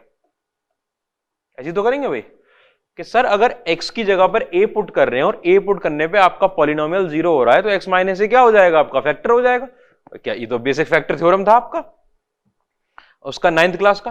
तो x माइनस से अलग कर लूंगा तो कुछ ना कुछ पार्ट बचेगा, x माइनस से यहां से अलग हो, ये x माइनस से और x माइनस से कट जाएंगे, ठीक है। अब उसका फैक्टर नहीं होगा कोई, अगर मान लो इसके अंदर x माइनस का स्क्वायर है तो इसमें भी x माइनस का स्क्वायर होगा, तभी दोनों कटेंगे ऊपर नीचे। अब उसमें कोई फैक्टर नहीं होगा, अब आप लिमिट की वैल्यू डायरेक्ट पुट करके आंसर निकालोगे। तो क्या होगा कि न्यूमरेटर और डिनोमिनेटर के अंदर एक कॉमन फैक्टर होगा, वो कैंसिल होगा, वो कैंसिल होगा मेनली। ठीक है, तो आपको क्या करना है, कैंसिल द कॉमन फैक्टर्स। ठीक है, सबसे पहले काम तो फैक्टराइज न्यूमरेटर एंड डिनोमिनेटर, पहला काम। दूसरा काम कैंसिल द कॉमन फैक्टर्स। वही कॉमन फैक्टर्स होंगे जो ऊपर नीचे जीरो बना रहे होंगे, वो दोनों जीरो बन रहे हैं तो x माइनस से होगा दोनों में फैक्टर, दोनों को ऊपर नीचे काट दोगे, आपका जीरो बनाने वाला फैक्टर हट जाएगा, डायरेक्ट वैल्यू पुट करोगे, आंसर निकलेगा। आओ भाई क्वेश्चन पे। क्वेश्चन देखो, आपके पास limit x tending to 2 X square minus 3x plus 2 और नीचे लिखा हुआ होगा x square minus 5x plus 6। ठीक है, आपने वैल्यू पुट करी, सबसे पहला काम क्या किया, चेक करिए। तो ये आया 4 माइनस 6 प्लस 2 और नीचे आया आपके पास 4 माइनस 10 प्लस 6, ये भी बना जीरो, ये भी बना जीरो, 0/0 फॉर्म। 0/0 फॉर्म पता चलती है आपको, देखा अच्छा ये तो ऐसे पॉलिनोमियल लिखे हुए हैं, ऐसे बेहतरीन पॉलिनोमियल लिखे हैं इनका इजी तरीके से फैक्टराइजेशन होता है, x minus 1 into x minus 2, और ये लिखा हुआ है आपके पास x minus 2 into x minus 3। ठीक है, लिमिट अभी लगी हुई है, लिमिट एक्सटेंडिंग टू 2। ठीक है, x माइनस 2 से x माइनस 2 काट दिया, अब कोई तकलीफ नहीं, पुट करो 2 आराम से, ऊपर आएगा 1 नीचे आएगा -1, लिमिट पुट कर दी मैंने, तो अब लिमिट नहीं लगा रहा हूं यहां पर क्योंकि पुट हो गई। ये कितना आंसर निकल कर आया, -1। बिल्कुल सिंपल क्वेश्चन, इस प्रोसेस का बिल्कुल सिंपल क्वेश्चन। दूसरा क्वेश्चन देखो कि limit X tending to 1, limit X tending to 1 आपके पास लगा हुआ है 2x प्लस 3, उसके साथ मल्टीप्लाई हो रहा है अंडर रूट में x माइनस 1 अपॉन ये लगा हुआ है आपके पास 2x square minus 5x plus 3, 2x square minus 5x plus 3, एक 2x प्लस 3 है, एक अंडर रूट में x माइनस 1 है। आपने क्या किया कि सबसे पहले फॉर्म चेक करी, 1 पुट करने पर आपको पता ऊपर 0 बनेगा, ये नहीं बनेगा 0, ये बनेगा 0, 1 माइनस 1। 1 पुट करने पर नीचे देखो 2 माइनस 5 प्लस 3 मतलब कि 0/0, 0/0 फॉर्म है। आप फैक्टराइज करने का सोच रहे हो, ऊपर तो पहले से फैक्टराइज लिखे हुए टर्म, ठीक है, नीचे आपने फैक्टराइज किया, कितना निकल कर आया, ये 2x square minus X plus x minus 6x plus 3 2 और 3 6 तो बना देंगे। मतलब -2x -2 -3 करूँ ना, ये क्या कर रहा हूँ मैं, 2 स्क्वायर -2x -3x + 3। ठीक है, यहाँ से आप 2x कॉमन निकाला, x -1 -3 कॉमन निकाला, x -1। ठीक है, तो आपके पास निकल कर आ गया 2x -3, अरे 2x -3। ठीक है, और क्या आया, x -1। ठीक है, लिमिट एक्सटेंडिंग टू 1। अच्छा, लेकिन ये और ये आपस में कट नहीं रहे, नहीं कट रहे क्या? नहीं, बिल्कुल भी नहीं कट रहे। तो इन्हें काटने के लिए क्या किया जाएगा? आप देखो, इसको ब्रेक करना सीखो, x -1 एक्सटेंडिंग टू 1। ठीक है, कि ऊपर वाला है छोटी पावर का, उसे तो ऐसे ही रहने दो, अंडर रूट में x -1। नीचे में 2x -3 यहां लिखा हुआ है, आपने इसको लिख दिया under root x + 1 into under root x -1। ये क्या कर दिया सर आपने? ये मैंने x -1 को लिखा था अंडर रूट x का होल स्क्वायर माइनस में 1 का स्क्वायर, लिख सकता हूं उसे x -1 को ऐसे करके, तो ये a square minus B square बन गया, और a square minus B square आपका a + b और a - b में ब्रेक होगा। यहां से आपने अंडर रूट x -1 से अंडर रूट x -1 काट दिया, यही वो फैक्टर था जो क्या बना रहा था, आपका 0 बना रहा था ऊपर नीचे, वो तो कट गया। अब आप वैल्यू पुट करो आसानी से, x की वैल्यू 1 पुट करोगे, ऊपर कितना निकल आएगा 5, नीचे -1 के साथ कितना निकल आएगा 2, तो मतलब -5/2, -5/2। ठीक है, 1 पुट करूंगा, 2 - 3 -1, ठीक है, -5/2। अगले क्वेश्चन पे आता हूं।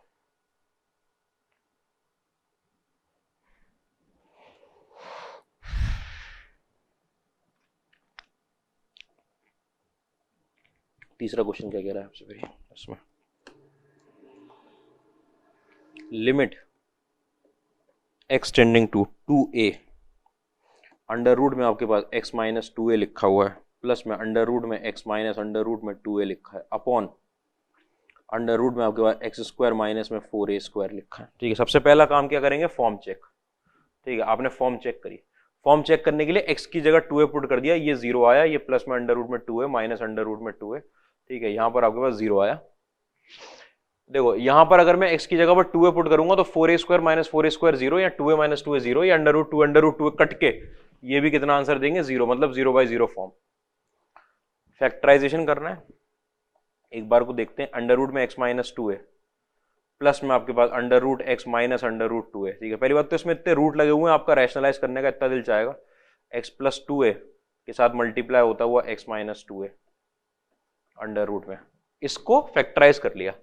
अभी भी कट नहीं रहा ऊपर, कि कहीं गलती से ये कट जाए, ऊपर नीचे नहीं कट रहे, कि अंडर रूट में x - 2a है, ये भी है, लेकिन यहां under root x minus under root 2a है, अंडर रूट में x - 2a नहीं है। आपने क्या किया, लिमिट एक्सटेंडिंग टू 2a चल रहा था। ठीक है, आपने कहा थोड़ा सा रैशनलाइज करने की कोशिश करते हैं, ये अंडर रूट में x - 2a था, ये प्लस में आपके पास ये निकल कर आया x - 2a upon under root में x प्लस अंडर रूट में 2a। ये क्या कर दिया, ये मैंने क्या किया कि अंडर रूट में x माइनस अंडर रूट में 2a के साथ मल्टीप्लाई किया under root x plus under root में 2a। ठीक है, और डिवाइड किया under root x plus under root 2a। क्या किया मैंने, सिर्फ इतने टर्म को रैशनलाइज किया, तो ये a माइनस बी के साथ a प्लस बी आएगा, तो x - 2a निकलेगा, वो निकल आया, और नीचे क्या लगा रह जाएगा, under root x plus under root 2a। देखो, under root x plus under root 2a नीचे लगा हुआ है, इतनी बात में तकलीफ नहीं होगी। ठीक है, यहां अंडर रूट के अंदर आपके पास x प्लस 2a लगा हुआ है, और अंडर रूट के अंदर आपके पास x माइनस 2a लगा हुआ है, और लिमिट में आपके पास एक्सटेंडिंग टू a। ठीक है, यहां से कौन सी चीज थी जो 0 बना रही है ऊपर, क्योंकि x 2a को टेंड कर रहा है, a को टेंड नहीं कर रहा, x टेंड कर रहा है 2a को, 2a को टेंड कर रहा है, 2a को टेंड कर रहा है, मतलब ये वाला फैक्टर था जो 0 बना देगा, ये बना देगा ना 0, 2a पुट कर दी, 2a माइनस 2 ये बना देगा, मतलब ये बना देगा, ये तो नहीं बनाएगा, ये बना देगा। तो मैं क्या कर रहा हूं कि अंडर रूट में x - 2a को बाहर निकाल रहा हूं, अंडर रूट में x - 2a को बाहर निकाल रहा हूं। देखो, कॉमन निकाला मैंने, आपका अंडर रूट में x - 2a बाहर आ गया, यहां क्या बचा आपके पास 1, यहां पर क्या बचा अंडर रूट में x प्लस अंडर रूट में x - 2a, सॉरी। ठीक है, और ये नीचे क्या बचा under root x plus under root में 2a। ठीक है, और इन सब के नीचे लगा हुआ है आपके पास अंडर रूट में x plus 2a into under root में x - 2a। ये कैसे कॉमन निकाल लिया, देखो, ये अगर x - 2a लिखा हुआ था, तो ये अंडर रूट में x - 2a का होल स्क्वायर था, एक अंडर रूट में x - 2a आप बाहर लेगा, एक बचा रह गया। मान लो ये कोई t टर्म लिखा हुआ है, ये रूट t लिखा है, ये t लिखा है, तो जब रूट t को बाहर निकालूंगा तो वहां रूट t बचेगा ना t की जगह पर। अब आपने इसको और इसको काट दिया, आपके पास लिमिट पड़ी हुई है, लिमिट एक्सटेंडिंग टू 2a। आप लिमिट पुट करने का, ये 1 आया, ये 0 आ गया। वो 0 कैसे आ गया कि x की जगह 2a पुट करूंगा, ये 0 बन जाएगा, नीचे कितना बनेगा 2 into 2a, 2 into root 2a। वो तो कांस्टेंट वैल्यू आती, वो बन गया 0। ये कितना बन जाएगा, अंडर रूट में आपके पास 4a, मतलब कि 1/2 रूट a, 1/2 रूट a। यहां पे x की जगह 2a पुट करूंगा, ये वाला पूरा टर्म 0 हो जाएगा। इतनी बात में प्रॉब्लम नहीं होगी।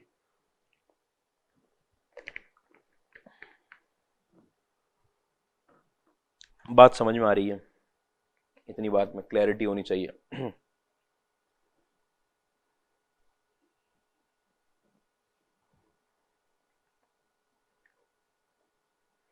अगला क्वेश्चन देखो, अगला क्वेश्चन क्या कह रहा है, लिमिट एक्स टेंडिंग टू 1/2, अगर लिखा 8x³ - 1 अपॉन 6x² माइनस में 5x + 1। ठीक है, सबसे पहले आपने फॉर्म चेक करी। चेक करने के लिए आपने देखा तो ये 8 × 1/8 - 1 लिखा हुआ है, यहां पर आपके पास 6 × 1/4 माइनस में 5/2 + 1 लिखा हुआ है। अच्छा, ऊपर तो बन गया 0, नीचे आपके पास 3/2 + 1, देखो ये आएगा 3/2 + 1 5/2, 5/2 - 5/2 ये भी 0, 0/0 फॉर्म आ गई। ठीक, अब फैक्टराइज करना है, आपको पता है ये a³ - b³ में ब्रेक होगा। ये आपका लिमिट में x टेंडिंग टू 1/2, ठीक है, ये आपके पास 2x का होल क्यूब माइनस में 1 का क्यूब लिखा हुआ है। अच्छा, इसको अगर मैं फैक्टराइज करूंगा तो ये 6 है ना, -2 - 3 में चला जाएगा ना, 6x² माइनस में 2x माइनस में 3x + 1, प्लस का 6 था तो ठीक है। तो ऊपर a³ - b³ का आपने फॉर्मूला लगाया, limit X tending to 1/2, a³ - b³ का तो 2x - 1 निकल कर आया।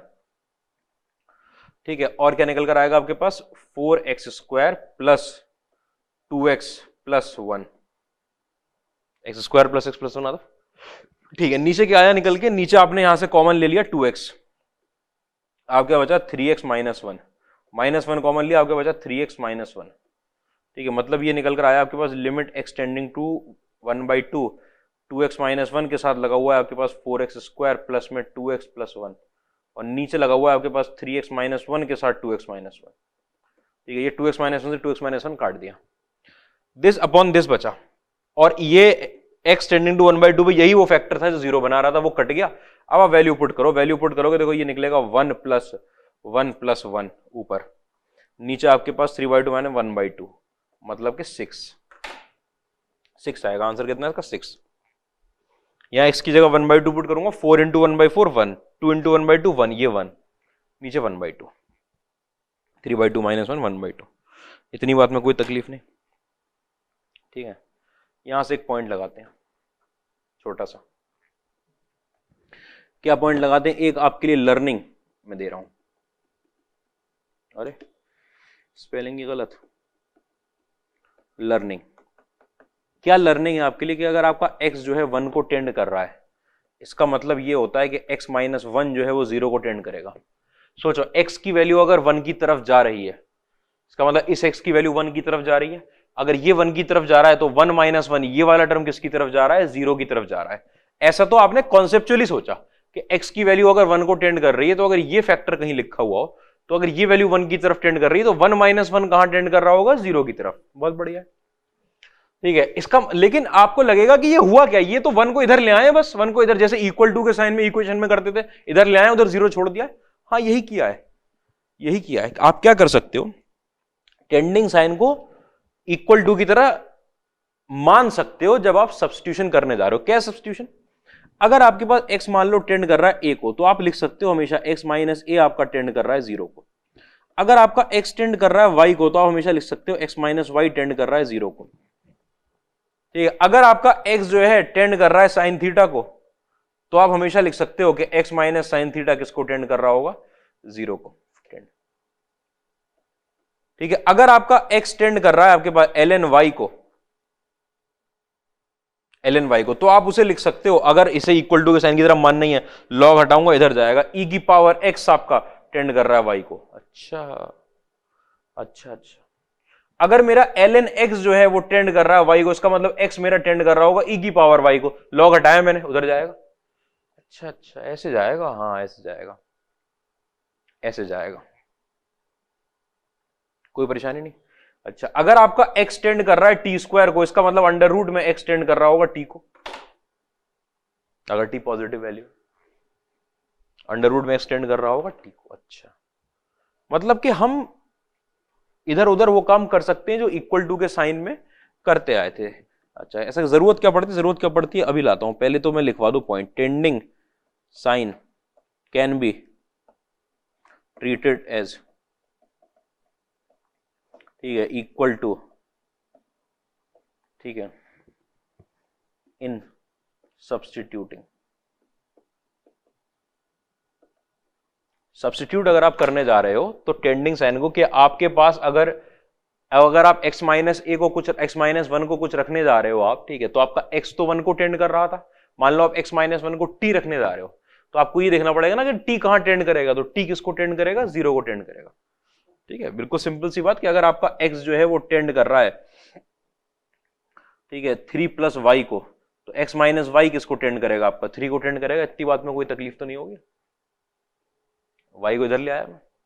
ये सब एग्जाम्पल से सिर्फ ये दिखाया जाता है कि क्या है, ठीक है। और आपको बहुत दिल चाह रहा है कि अगर x टेंड कर रहा है 1 बाई वाई को, इसका मतलब x वाई का प्रोडक्ट किसको टेंड कर रहा होगा, 1 को टेंड कर रहा होगा, बिल्कुल इक्वल टू के साइन की तरह बिहेव कर रहा है। अभी ज्यादा बातें नहीं हो इसके अंदर, आप समझ गए हो अब तक। अब क्वेश्चन पे आओ, जो जिस क्वेश्चन के लिए हमारी मेहनत है, कि लिमिट x टेंडिंग टू, आपके पास x किसको टेंड कर रहा है, tan इनवर्स 3 को, ठीक है, और यहां पर लगा हुआ है आपके पास tan स्क्वायर x माइनस में 2 tan x प्लस 3 है, minus 3 upon tan square x minus में 4 tan x प्लस 3। tan में पॉलिनोमियल बना हुआ, x टेंड कर रहा है tan इनवर्स 3 को। पहला सब्स्टिट्यूशन करना शुरू कर रहा हूं मैं, कि आपने क्या किया, आपने कहा कि tan x की वैल्यू t है।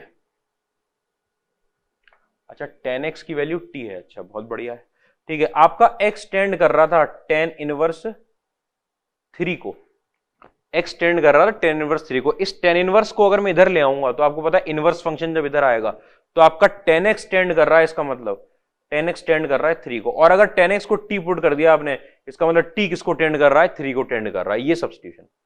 अच्छा, t 3 को टेंड कर रहा है, आपने क्या किया, tan x को माना t, tan x को अगर आपने t माना, आपको पता है x अगर आपका tan इनवर्स 3 को की तरफ जा रहा है, तो अगर tan इनवर्स को इधर ले आऊंगा, इस बात का मतलब यही है कि tan x जो है 3 की तरफ जा रहा होगा। tan x अगर 3 की तरफ जा रहा है, tan x को आप t रखने जा रहे हो, तो t जो है आपका 3 की तरफ जा रहा है, आपने लगा दी लिमिट t टेंडिंग टुवर्ड्स 3, ठीक है। यहां पर t square minus 2t minus 3 upon t square minus 4t plus 3। जब बड़ा फंक्शन आ जाए, बड़े फंक्शन का पॉलिनोमियल, tan x का पॉलिनोमियल बना था ऊपर नीचे, ठीक है, यहां पे भी tan इनवर्स में था, आप उस tan x को t रखोगे, लेकिन फिर tan x को t अगर वहां रख दूंगा तो यहां तो x नहीं रख सकता ना, फिर t में टर्म लाना है, तो t में टर्म लाने के लिए देखा आपने कि tan x को अगर आपने t रखा है तो x को क्या रखोगे, tan इनवर्स t। तो tan इनवर्स t अगर tan इनवर्स 3 को करेगा तो t 3 को करेगा, या ऐसे करके देख लो। अच्छा, यहां पर t की वैल्यू 3 रख के फॉर्म चेक करी आपने, 3 पुट किया जब, तो निकल कर आया आपके पास 9 माइनस 6 माइनस 3, और यहां निकल कर आया 9 माइनस 12 प्लस 3, मतलब कि 0/0 फॉर्म है। फैक्टराइज होने में कोई तकलीफ ही नहीं देगा वो, t माइनस 3 और t प्लस 1, ठीक है, और नीचे आपके पास t माइनस 1 और t प्लस 3, माइनस 3 आएगा, माइनस 3t प्लस t, ठीक है, t माइनस 3 आएगा यहाँ पे भी, ठीक है। t माइनस 1 t माइनस 3 ये हो गया, ये वाला टर्म, और t माइनस 3 t प्लस 1 ये हो गया। t माइनस 3 ऊपर नीचे कट गया, यही आपको तकलीफ दे रहा था, यही फैक्टर तकलीफ दे रहा था। आपने t की वैल्यू 3 पुट कर दी, आ गया 3 प्लस 1, ये आया 4, ये आया 2, कितना आंसर निकल कर आया 2। किसका आंसर, इस लिमिट का आंसर। कोई सर आप सब्स्टिट्यूशन की जरूरत नहीं है, कांस्टेंट वैल्यू निकल कर आई है, किस चीज का सब्स्टिट्यूशन करोगे, किस चीज के सब्स्टिट्यूशन की जरूरत नहीं है। इस लिमिट की वैल्यू कितनी निकल कर आ गई, 2 निकल कर आ गई, लिमिटिंग वैल्यू। कोई ये नहीं कि x की वैल्यू 2 निकली है क्या, तो क्या हम अभी t की वैल्यू 2 निकली है तो x की वैल्यू निकालेंगे, नहीं, इस लिमिट की वैल्यू निकालनी थी, वो निकाल ली। अगर आप इसमें सब्स्टिट्यूट करने जा रहे हो तो इसमें भी करोगे सब्स्टिट्यूट, क्योंकि x यहां और यहां दोनों जगह पड़ा हुआ है, इस बात का ध्यान रखना होता है बस।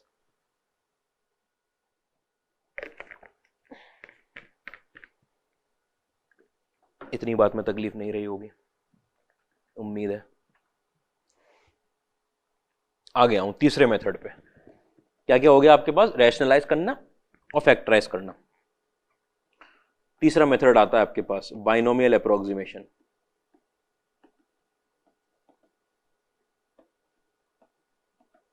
बाइनोमियल अप्रोक्सीमेशन, बाइनोमियल थ्योरम इसके लिए आपको पता होना चाहिए। कब कब ये यूज होगा? यूज्ड व्हेन बाइनोमियल थ्योरम लगना है, अगर ये मतलब कि बाइनोमियल थ्योरम होता है, अगर बाइनोमियल थ्योरम इसका मतलब पावर में n आ रहा होगा, यूज व्हेन जनरली तब यूज होगा जब n आपका 3 से बड़ा हो या फिर n आपका 1/2 से छोटा हो, कि स्क्वायर रूट से छोटा हो अगर, तभी इस्तेमाल करोगे। छोटे स्क्वायर रूट तक तो आप सॉल्व कर लाते हो, क्यूब तक आप फैक्टराइज कर लाते हो, पावर में अगर 3 दे रखा है फैक्टराइज कर लाते हो। मेनली बड़ी पावर के लिए होता है, और बड़ी पावर के लिए और रेडिकल पावर के लिए, कि 4/5 आ गई पावर, ठीक है, ऐसी गंदी वाली पावर, ठीक है। तो गंदी वाली पावर के लिए होता है, ऐसे में लेस देन इक्वल टू 1/2 लिख दिया कि वो 1/3 1/4 के लिए इस्तेमाल होगा, लेकिन आपका 4/5 जैसी चीजों के लिए भी इस्तेमाल हो सकता है। तो ऐसी घटिया पावर जो होती है रूट में, आप कहोगे सर 1/2 के लिए स्क्वायर रूट के लिए नहीं हो सकता? हो सकता है। क्या स्क्वायर के लिए नहीं हो सकता? n की वैल्यू 2 के लिए हो सकता है। स्क्वायर के लिए करोगे क्यों बाइनोमियल थ्योरम? स्क्वायर के लिए तो a + b का होल स्क्वायर खोल दोगे ना, करोगे क्यों उसके लिए बाइनोमियल थ्योरम? ठीक है, उसके लिए आपको क्या बात पता होनी चाहिए? एक आपको इसका फॉर्मूला पता होना चाहिए भैया, है इसका फॉर्मूला। इसका फॉर्मूला कौन सा? NC0 वाला नहीं, इसका फॉर्मूला वो जब आपका वो NC0 वाला तब है जब n आपका इंटीजर है। यहां पे n मैं कह रहा हूं 1/2 से छोटा, क्या इंटीजर आ रहा है? ठीक है, सॉरी नेचुरल नंबर होता है n, तब होता है ना कि C0 + C1x + C2x² से लेकर आपका CNx की पावर n, ये तो तब होता है फॉर्मूला जब n आपका नेचुरल नंबर हो। अभी नेचुरल नंबर तो नहीं है अगर 1/2 से छोटा है या पावर आ रही है, तो आप कौन सा वाला फॉर्मूला लगाओगे? Binomial for any index. Any index क्या था सर? 1 + nx प्लस में n × n - 1 / 2 factorial x² plus में n × n - 1 × n - 2 x³ / 3 factorial, ये लगाया, ये था फॉर्मूला। हाँ यही तो था, और चलते जाएंगे। ठीक है, और कब यूज होता है? Use when x is tending towards 0। ठीक है, इसका पर्पस क्या है इस बात का, कि तभी क्यों यूज करना है? पर्पस क्या है कि higher power can be neglected, higher power of x can be neglected, ये पर्पस होता है। हायर पावर कौन सी? कि क्यूब आ गया ना, वो हायर पावर में काउंट होगा, कि x अगर 0 के पास जा रहा है तो x बहुत ही छोटा है, डेल नेबरहुड में है 0 के। अगर वो x, ये जो x लिखा था ये टर्म 1 के पास जो लिखा हुआ है वो 0 के करीब जा रहा हो, वो 0 के करीब जा रहा है, उसके डेल नेबरहुड में बहुत छोटी वैल्यू है उसकी, जैसी हायर पावर करोगे वो इतना छोटा हो जाएगा कि उसे 0 मान लेते हैं, उसे 0 मान लेते हैं। एक तो पॉइंट ये हुआ, ठीक है। दूसरी चीज, ठीक है, अप्रोक्सीमेशन लिखा ना बाइनोमियल थ्योरम, तो ये होता है, तो 1 + x की पावर में n का अप्रोक्सीमेशन, दो अप्रोक्सीमेशन, एक आप 1 + nx तक खोल के छोड़ दोगे कि स्क्वायर भी हाईएस्ट पावर है, एक आप 1 + x की पावर n को अगर बहुत जरूरत पड़ गई तो nx प्लस आपके पास n - 1, यही याद रखना है आपको, x² / 2 फैक्टोरियल यहां तक। सर उसके आगे क्यों नहीं खोलेंगे? ये मान लेते हैं कि हायर पावर है, उसमें x है, और x अगर 0 को टेंड हो रहा है, सब 0 है, ठीक है। इसमें क्यों नहीं x² को हायर पावर लिया? अब देखो कि यहां तक कब खोलना है, यहां तक कब खोलना है, x³ तक कब खोलना है, ठीक है। मेनली क्या होगा, ये टर्म आएगा न्यूमरेटर में, ये टर्म आएगा न्यूमरेटर में। आपको डिनोमिनेटर और न्यूमरेटर के टर्म कैंसिल करने होंगे, डिनोमिनेटर और न्यूमरेटर के टर्म कैंसिल। अगर डिनोमिनेटर में नॉर्मल सा पॉलिनोमियल लिखा है, लीनियर पॉलिनोमियल, तो आपको ऊपर भी लीनियर चाहिए, वो x से x कट जाएगा कहीं ना कहीं कॉमन निकल के। अगर नीचे क्वाड्रेटिक लिखा है तो आपको x² तक चाहिए होगा, क्योंकि ऊपर नीचे कैंसिल करोगे। अगर नीचे x² लिखा हुआ है और ऊपर आपने यहां तक का अप्रोक्सीमेशन कर दिया, तो आपको पता है x², एक x तो कट जाएगा, लेकिन दूसरा x जो है कहां ले जाएगा? इनफाइनाइट पे ले जाएगा वैल्यू, ठीक है। तो अगर x² लिखा है तो यहां तक, और अगर x³ लिखा है तो अगला वाला टर्म, और इतना आता नहीं है, x² तक आपका काम चल जाता है, कि जहां तक डिनोमिनेटर की पावर होगी उस पावर तक आप बाइनोमियल थ्योरम को खोलोगे। Open the binomial expansion,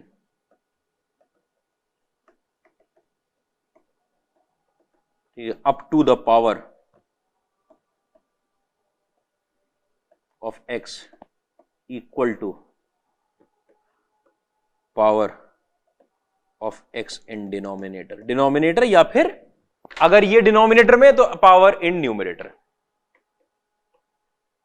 in numerator जैसे भी, अगर ये डिनोमिनेटर का टर्म है तो जितनी न्यूमरेटर की पावर है, तो जहां तक आपकी डिनोमिनेटर की पावर होती है, बोलने में मैं ऐसे बोलूंगा हमेशा, जहां तक डिनोमिनेटर की पावर उतनी एक्स की पावर तक आप ओपन करोगे, उसके आगे के सारे टर्म जीरो मान लोगे। अगर आपको इसमें शक लग रहा है कि सर जीरो क्यों मान लेंगे, तो मैं आपको समझाता हूं कि अगर आपने अगला टर्म लिखा हुआ है यहां पर एक्स क्यूब वाला, ठीक है, और नीचे कौन सा टर्म है आपके पास, पावर 2 वाला, अब आप क्या करने जा रहे हो, आप तो करने जा रहे हो एक्स की जगह जीरो पुट करने। अब जीरो पुट करने जब जा रहे हो तो मुझे बताओ कि ये एक्स स्क्वायर और एक्स क्यूब में ये एक्स स्क्वायर इसकी दो पावर काट देगा, यहां एक्स रह जाएगा। अगले वाले टर्म में एक्स की पावर 4 अपॉन एक्स स्क्वायर, नीचे तो सेम टर्म है, नीचे थोड़ी बाइनोमियल लग रहा है, कितना है एक्स स्क्वायर, ठीक है, एक्स की पावर, वहां दो एक्स के टर्म रह गए। अब आप एक्स की जगह जीरो पुट कर रहे हो, यहां एक्स बच गया, वहां एक्स बच गया, सारे टर्म में एक्स बचा हुआ है, उस सारे टर्म को आगे वाले क्या कर देगा, जीरो कर देगा जब लिमिट पुट करोगे। तो इसलिए अप्रोक्सीमेशन कर लेते हैं, सारे टर्म को जीरो कर देता, नहीं तो मैं दिखा दूंगा ये क्वेश्चन में, कोई तकलीफ की बात ही नहीं है। आओ क्वेश्चन पे आते हैं। लिमिट एक्सटेंडिंग टू जीरो, ठीक है, आपके पास क्यूब रूट में 1 प्लस एक्स क्यूब लिखा हुआ है, माइनस में फोर्थ रूट में 1 माइनस 2x लिखा हुआ है, upon x plus x square लिखा है, नीचे की पावर 2 है, आप 2 पावर तक लेके जाओगे, ठीक है। इसको मैं पहले तो फॉर्म चेक कर लूं, x की जगह 0 रखूंगा, क्यूब रूट में 1 माइनस में फोर्थ रूट में 1 अपॉन 0, मतलब कि 0/0, बाइनोमियल अप्रोक्सीमेशन 0/0 फॉर्म में लगता है, बस उसी में लगाने जा रहा हूं, ठीक है। आपने ये कर लिया, इसको मैं ठीक से लिखूं थोड़ा, ये आपके पास 1 प्लस एक्स क्यूब की पावर में 1/3 लिखा हुआ है, माइनस में 1 माइनस 2x की पावर में आपके पास 1/4 लिखा हुआ है, ठीक है। और नीचे कितना लगा हुआ है आपके पास, यहाँ पे आपके पास एक्स स्क्वायर प्लस एक्स लगा हुआ है, ठीक है। ये लिमिट एक्सटेंडिंग टू जीरो, नीचे की पावर 2 है, इसको ओपन करने की कोशिश करता हूं, ठीक है। 1/3 ये आपका n है, ये आपका, अगर आपका x 0 जा रहा है तो एक्स क्यूब भी 0 जा रहा होगा। आपने पहली वैल्यू निकाली कितनी, 1 प्लस एन, कितना आपके पास 1/3, और x की जगह पर क्या एक्स क्यूब, बस यही छोड़ दिया मैंने। आपने कहा सर एक्स स्क्वायर तक जा रहा था, जब वो एक्स स्क्वायर तक जा रहा था तो इसको भी तो एक्स स्क्वायर तक ही खोलना था हमको, ये तो एक्स क्यूब तो वही है, पहला टर्म ही उसमें एक्स क्यूब का आ रहा है, इससे ज्यादा ही होगी पावर, कोई तकलीफ की बात नहीं है, यहीं तक खोल के छोड़ दिया। माइनस में अगले वाले में ये 1 माइनस, अब वो माइनस है, देखो यहां पर आपको पता है 2x आने वाला है, ये तो 1/4 आएगा और साथ में क्या आएगा आपके पास 2x आएगा, ठीक है, एक टर्म। इसके अंदर अभी पावर जो है एक ही आई है, अभी 2 पावर तक लेके जाना है आपको। अगला टर्म और खोलने जा रहा हूं, प्लस साइन के साथ आपके पास 1/4 के साथ मल्टीप्लाई होता है वो 1/4 माइनस 1, और यहां पर 2x का होल स्क्वायर, ठीक है, अपॉन 2 फैक्टोरियल, ये खुलेगा ना। और अब ऊपर पावर स्क्वायर में जा चुकी है और नीचे लगा हुआ आपका x square plus x, approximation हो गया। ये तो चली गई थी डिनोमिनेटर की पावर से ज्यादा, रोक दिया, ये डिनोमिनेटर की पावर तक ले गए, एक्स स्क्वायर तक रोक दिया। देखो क्या हो रहा है ऊपर, पहली चीज तो 1 से 1 कटेगा, ठीक है। आपके पास लिखा हुआ x cube by 3 plus sign के साथ x/2, देखना आगे, ये 1/4 है, ये 1/4 माइनस 1 है, ये माइनस का 3/4 निकलेगा, वो माइनस आ रहा है, प्लस का 3/4 हो जाएगा, 3/4 और 1/4 मल्टीप्लाई होंगे 3/16, और 2 मल्टीप्लाई होगा, ये वाला 2 फैक्टोरियल 3/32, और वहां से 4 निकलेगा, मतलब एक्स स्क्वायर बाई 8 निकलेगा वहां से, प्लस में आ गया एक्स स्क्वायर बाई 8, ठीक है, और नीचे लगा हुआ एक्स स्क्वायर प्लस एक्स। इतनी बात में तकलीफ नहीं, एक्स स्क्वायर बाई 8 ठीक निकाला है भाई, ठीक है। यहां से देखो ये 1/4 है, ये माइनस का 3/4 है, 1/4 माइनस 3/4 के बाहर यहां से माइनस आएगा, यहां से माइनस, ठीक है, तो वो प्लस का 3/4, 3/4 इंटू 1/4 3/16, ये वाला 2 और आएगा 3/32, यहां से स्क्वायर होकर 4 निकलेगा 1/8 एक्स स्क्वायर बाई 8, ठीक है। आपने एक एक्स को कॉमन निकाल के काट दिया भाई, ठीक है, आपके पास आया लिमिट एक्सटेंडिंग टू 0, ये बना एक्स स्क्वायर बाई 3 प्लस में 1/2 प्लस में x by 8 upon x plus 1, एक एक्स को कॉमन निकाल के ऊपर नीचे काट दिया मैंने, यहां से एक्स निकाला वहां से एक्स निकाला, कट गए। अब आप एक्स की जगह 0 पुट करोगे तो इनडिटर्मिनेट फॉर्म नहीं बनेगी, देखो एक्स की जगह आपने 0 पुट कर दिया, आपके पास निकल कर आ गया 0 प्लस 1/2 प्लस 0 अपॉन 0 प्लस 1, मतलब कितना आंसर आया 1/2, आराम से देख लो।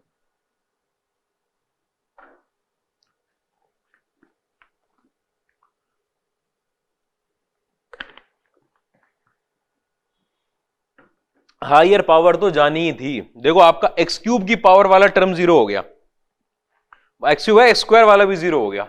तो अगर मैं इसको एक टर्म और खोल देता तो आपको पता है इसका स्क्वायर होता, मतलब एक्स की पावर 6 आती।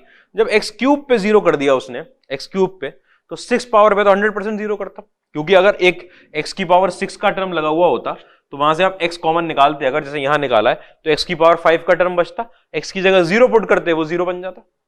तो उनको लिखते ही नहीं है, यही होता है उसका अप्रोक्सीमेशन करना, बाइनोमियल अप्रोक्सीमेशन। ठीक है, तो ये इसके अंदर पहला कॉन्सेप्ट है, इसके अंदर समझना दूसरा कॉन्सेप्ट। कॉन्सेप्ट 2 समझो भाई, क्या है कॉन्सेप्ट?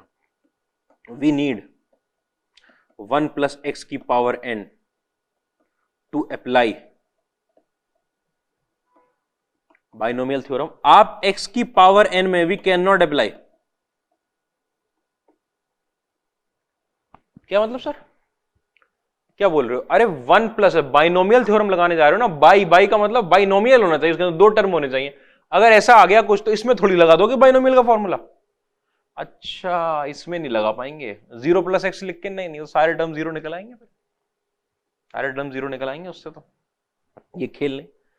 ठीक है, सिर्फ एक्स की पावर एन निकलेगा ये आखिरी वाला टर्म, तो इसमें तो लग नहीं सकता। इसका मतलब बाइनोमियल में हमेशा कन्वर्जन होना चाहिए। तो अगर आपके पास क्या हो जाए कि ऐसे आए, मतलब क्या करते हैं हम, x की जगह पर रिप्लेस करते हैं 1 प्लस एच या 1 माइनस एच, ये सब्स्टिट्यूशन है। क्या है सर ये सब्स्टिट्यूशन? देखो, अगर लिमिट एग्जिस्ट करती है, कॉन्सेप्ट समझना इसके पीछे, अगर लिमिट एग्जिस्ट करती है, ये था 1, ठीक है, x की वैल्यू 1 प्लस एच से 1 प्लस एच से लेकर 1 माइनस एच, ठीक है, h अपने आप में क्या है? डेल नेबरहुड का दूसरा नाम होता है।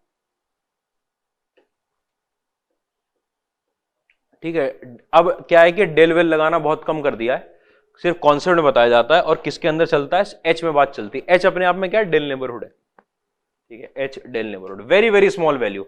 इसका मतलब क्या sir? H is a positive value which is very very small, very very small, बिल्कुल यही चीज है एच। अच्छा, अब सुनना बात ध्यान से, कॉन्सेप्ट सुनना। अगर आपकी लिमिट एग्जिस्ट कर रही है, इसका मतलब लेफ्ट हैंड लिमिट और राइट हैंड लिमिट सेम होंगी। लेफ्ट हैंड लिमिट की वैल्यू भी एल होगी, राइट हैंड लिमिट की वैल्यू भी एल होगी, और वही आपकी पूरी लिमिट की वैल्यू होती है, लिमिटिंग वैल्यू। जो left hand limit right hand limit same हो गई तो किसी एक वैल्यू पर जा रही है, तो वही वैल्यू आपकी क्या होती है? Limiting value. अच्छा, अगर मेरी लिमिट एग्जिस्ट कर रही है और अगर मैं सिर्फ राइट हैंड लिमिट निकाल दूं, तो राइट हैंड लिमिट ही तो लिमिटिंग वैल्यू थी, क्योंकि right hand limit left hand limit बराबर थे, वही लिमिटिंग वैल्यू थी। इसका मतलब अगर सिर्फ राइट हैंड लिमिट निकाल दूं तो वो भी मेरे पास लिमिटिंग वैल्यू है, वो लिमिट की वैल्यू आएगी। या फिर अगर मैं सिर्फ लेफ्ट हैंड लिमिट निकाल दूं और लिमिट एग्जिस्ट कर रही है, तो लेफ्ट हैंड लिमिट भी क्या दे रही होगी आपको? लिमिट की वैल्यू, अगर लिमिट एग्जिस्ट करती है। नहीं करती ऐसे ऐसे है तो left hand limit right hand limit अलग अलग आएंगे। अगर लिमिट एग्जिस्ट कर रही है तो आप सिर्फ राइट हैंड लिमिट निकाल के भी काम चला सकते हो, सिर्फ लेफ्ट हैंड लिमिट निकाल के भी काम चला सकते हो। अच्छा अच्छा, क्या मतलब हो गया इस बात का? लेफ्ट हैंड लिमिट का मतलब क्या हुआ कि एक्स आपका इस इंटरवल में लाई कर रहा है, इस इंटरवल में। अच्छा, राइट हैंड लिमिट का मतलब हो गया एक्स इस इंटरवल में लाई कर रहा है। मैं इनकी जो है ना, ये वाली जो वैल्यूज है एकदम बाउंड्री वाली, 1 प्लस एच और 1 माइनस एच, इस डेल नेबरहुड की, इस एच नेबरहुड की जो बाउंड्री वाली वैल्यू, वो सब्स्टिट्यूट करने जा रहा हूं एक्स की जगह पर। उससे फायदा क्या होता है सर? उससे फायदा ये होता है कि ये जो है एक्स की पावर एन, ये बन गया 1 प्लस एच की पावर में एन, 1 प्लस एच की पावर में, जहां पे आपका h is tending toward zero, क्योंकि h is a positive value which is very very small, very very, इसका मतलब जीरो के बहुत करीब की वैल्यू है, तो h किसकी तरफ जा रहा है? जीरो की तरफ जा रहा है, ऐसा मान के चलते हैं। तो ये x की जगह आपने 1 प्लस एच पुट किया या 1 माइनस एच पुट किया, मर्जी है, वो क्वेश्चन देख के करेंगे। 1 प्लस एच पुट कर दिया, ये पुट कर दिया, आपको बदल गया, ये वाला टर्म आपका जीरो की तरफ जा रहा है। अब लिमिट किस में लग गई? h में लग जाएगी। अगर x को अगर सब्स्टिट्यूट कर रहे हो h में भाई, तो लिमिट भी किस में लगेगी? h में। और h क्योंकि वेरी वेरी स्मॉल वैल्यू है, positive very very small value, तो किसको टेंड करेगा? जीरो को टेंड करेगा हमेशा। अच्छा, 1 प्लस एच की पावर में n। अब इसके अंदर बाइनोमियल अप्रोक्सीमेशन लग सकता है, इसके अंदर बाइनोमियल अप्रोक्सीमेशन लग सकता है। तो ऐसे हम चालाकी करते हैं कि अगर सिंगल टर्म आ गया तो आप x को 1 प्लस एच या 1, आप कहोगे सर 1 हमेशा 1 ही आएगा। नहीं नहीं, 2 प्लस एच रख दो, तो डिपेंड करेगा किसकी तरफ वैल्यू जा रही है, कैसे डिपेंड करेगा ये देखो। अगर आपका x टेंड कर रहा है 3 को, ठीक है, इसका मतलब आपके पास इधर वाली वैल्यू 3 प्लस एच, इधर वाली वैल्यू 3 माइनस एच, ठीक है। तो x की वैल्यू मैंने रख दी 3 प्लस एच, इसका मतलब 3 प्लस एच आपका टेंड करने लग गया 3 को। x की वैल्यू मैंने क्या किया, x अगर इस इंटरवल में रह रहा है, मैं राइट हैंड लिमिट ही निकाल आओगे सर। ये तो अगर x की वैल्यू 3 प्लस एच आप रख रहे हो, मतलब यहां वाली वैल्यू ले रहे हो। अगर आप 3 के नेबरहुड वाली वैल्यू कोई एक वैल्यू पकड़ रहे हो तो आप तो राइट नेबरहुड की पकड़ रहे हो, इसका मतलब आप राइट हैंड लिमिट निकाल रहे हो। हाँ, मैं राइट हैंड लिमिट निकाल रहा हूं। तो वो कहां लिमिट होती है? अगर लिमिट एग्जिस्ट करती है तो राइट हैंड लिमिट और लेफ्ट हैंड लिमिट बराबर होती है और वही लिमिट होती है। तो अगर लिमिट एग्जिस्ट कर रही होगी तो मैं राइट हैंड लिमिट निकाल दूं, कोई तकलीफ नहीं है। अच्छा, तो x की जगह 3 प्लस एच ले लिया। 3 प्लस एच मतलब राइट नेबरहुड का पॉइंट, राइट डिल नेबरहुड का पॉइंट, करीब वाला पॉइंट, ठीक है। यहां पे 3 से 3 कट गया, h किसको टेंड करने लग गया? यहां पर 0 को टेंड करने लग गया। और आपने क्या पुट कर दिया? 3 प्लस एच, x की जगह पर 3 प्लस एच। अब ये 1 प्लस 2 प्लस एच बन सकता है, 1 प्लस 2 प्लस एच का ब्रैकेट। इस बात में क्लैरिटी होनी चाहिए कि x अगर 3 को टेंड कर रहा है, इसका मतलब इस डेल नेबरहुड में का कोई भी पॉइंट हो सकता है x। इसके अंदर का एक पॉइंट बहुत ही छोटा, जो डेल नेबरहुड से भी छोटा था, मान लो h, डेल नेबरहुड से भी छोटा था, वो उसके अंदर का पॉइंट था h, ठीक है। तो x को आपने 3 प्लस एच रख दिया, मतलब 3 के बिल्कुल करीब का आगे वाला पॉइंट, राइट नेबरहुड का, राइट। उससे आपकी राइट हैंड लिमिट पता चल जाएगी, राइट हैंड लिमिट पता चल जाएगी। अगर लिमिट एग्जिस्ट करती है तो वही आपकी लिमिटिंग वैल्यू होगी। इस बात में तकलीफ पहले तो हटनी चाहिए। अच्छा, ये सब्स्टिट्यूशन हम कर सकते हैं। अब मैं क्वेश्चन पे आता हूं, क्वेश्चन समझो भाई। क्वेश्चन क्या कह रहा है आपके पास कि लिमिट में अगर आपके पास पड़ा हुआ x टेंडिंग टू 1, ठीक है, और 13th root of x minus में 7th root of x upon 5th root of x minus में 3rd root of x, cube root of x जिसे बोलेंगे, ठीक है। 13th रूट था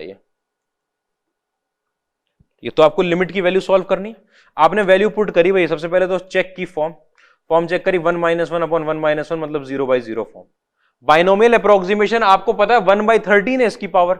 सर बाइनोमियल अप्रोक्सीमेशन लगाएंगे, बिल्कुल लगाओ, लेकिन बाइनोमियल अप्रोक्सीमेशन लगाने के लिए यहां 2 टर्म होने चाहिए, एक ही बैठा हुआ है। x बहुत अच्छी बात है कि 1 की तरफ टेंड कर रहा है, 0 की तरफ नहीं टेंड कर रहा, नहीं तो 0 प्लस h क्या होता भैया, तो एक वैल्यू तो h ही रह जाता वो तो, ठीक है। तो x की जगह पर मैंने रख दिया 1 प्लस एच। अगर मैंने x की जगह 1 प्लस एच रख दिया तो आपको पता है सिंस x आपका 1 को टेंड कर रहा था, इसका मतलब 1 प्लस एच आपका 1 को टेंड कर रहा है, इसका मतलब h आपका 0 को टेंड कर रहा होगा। 1 से 1 कट गया, h 0 को टेंड कर रहा है, ठीक है। हर x की जगह क्या चिपका दिया आपने? 1 प्लस एच। और यहां पर लिमिट h टेंडिंग टुवर्ड 0, यहां 1 प्लस एच की पावर में 1/13 माइनस में 1 प्लस एच की पावर में 1/7 अपॉन 1 प्लस एच की पावर में 1/5 माइनस में 1 प्लस एच की पावर में 1/3, ठीक है। हायर पावर तो इग्नोर करूंगा मैं, सिर्फ लीनियर वैल्यू निकाल रहा हूं, ठीक है। 1 प्लस एन एच निकलेगा, n कितना है आपके पास? 1/13 के साथ h माइनस में 1 प्लस h/7, ठीक है, अपॉन 1 प्लस h/5 माइनस में 1 प्लस h/3, ठीक है। ये निकल कर आया आपके पास। और यहां पे क्या लगा हुआ? Limit h tending to 0, binomial approximation, ठीक है। लिमिट h टेंडिंग टू 0 आपको पता है, ये 1 से 1 कटा, ये 1 से 1 कटा,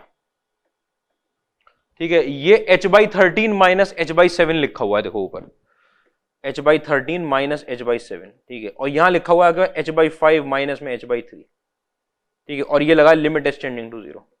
आपको पता है ऊपर नीचे से h निकाल के काट दें, लिमिट h टेंडिंग टुवर्ड 0, ठीक है। ये आपने h निकाल लिया 1/13 माइनस 1/7 अपॉन यहां से भी h निकाल लिया 1/5 माइनस 1/3 निकाल लिया, h से h काट दिया।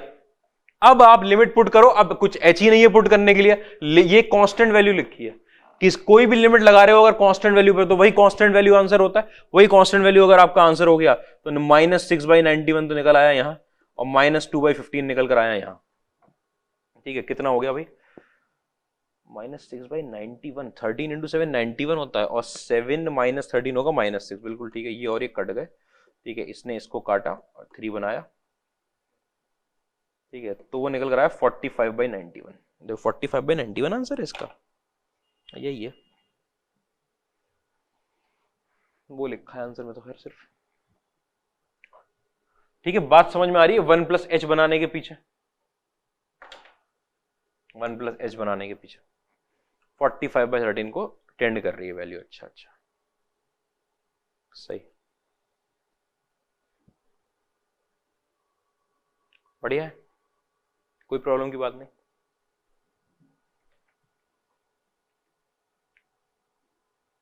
अगला क्वेश्चन देखो,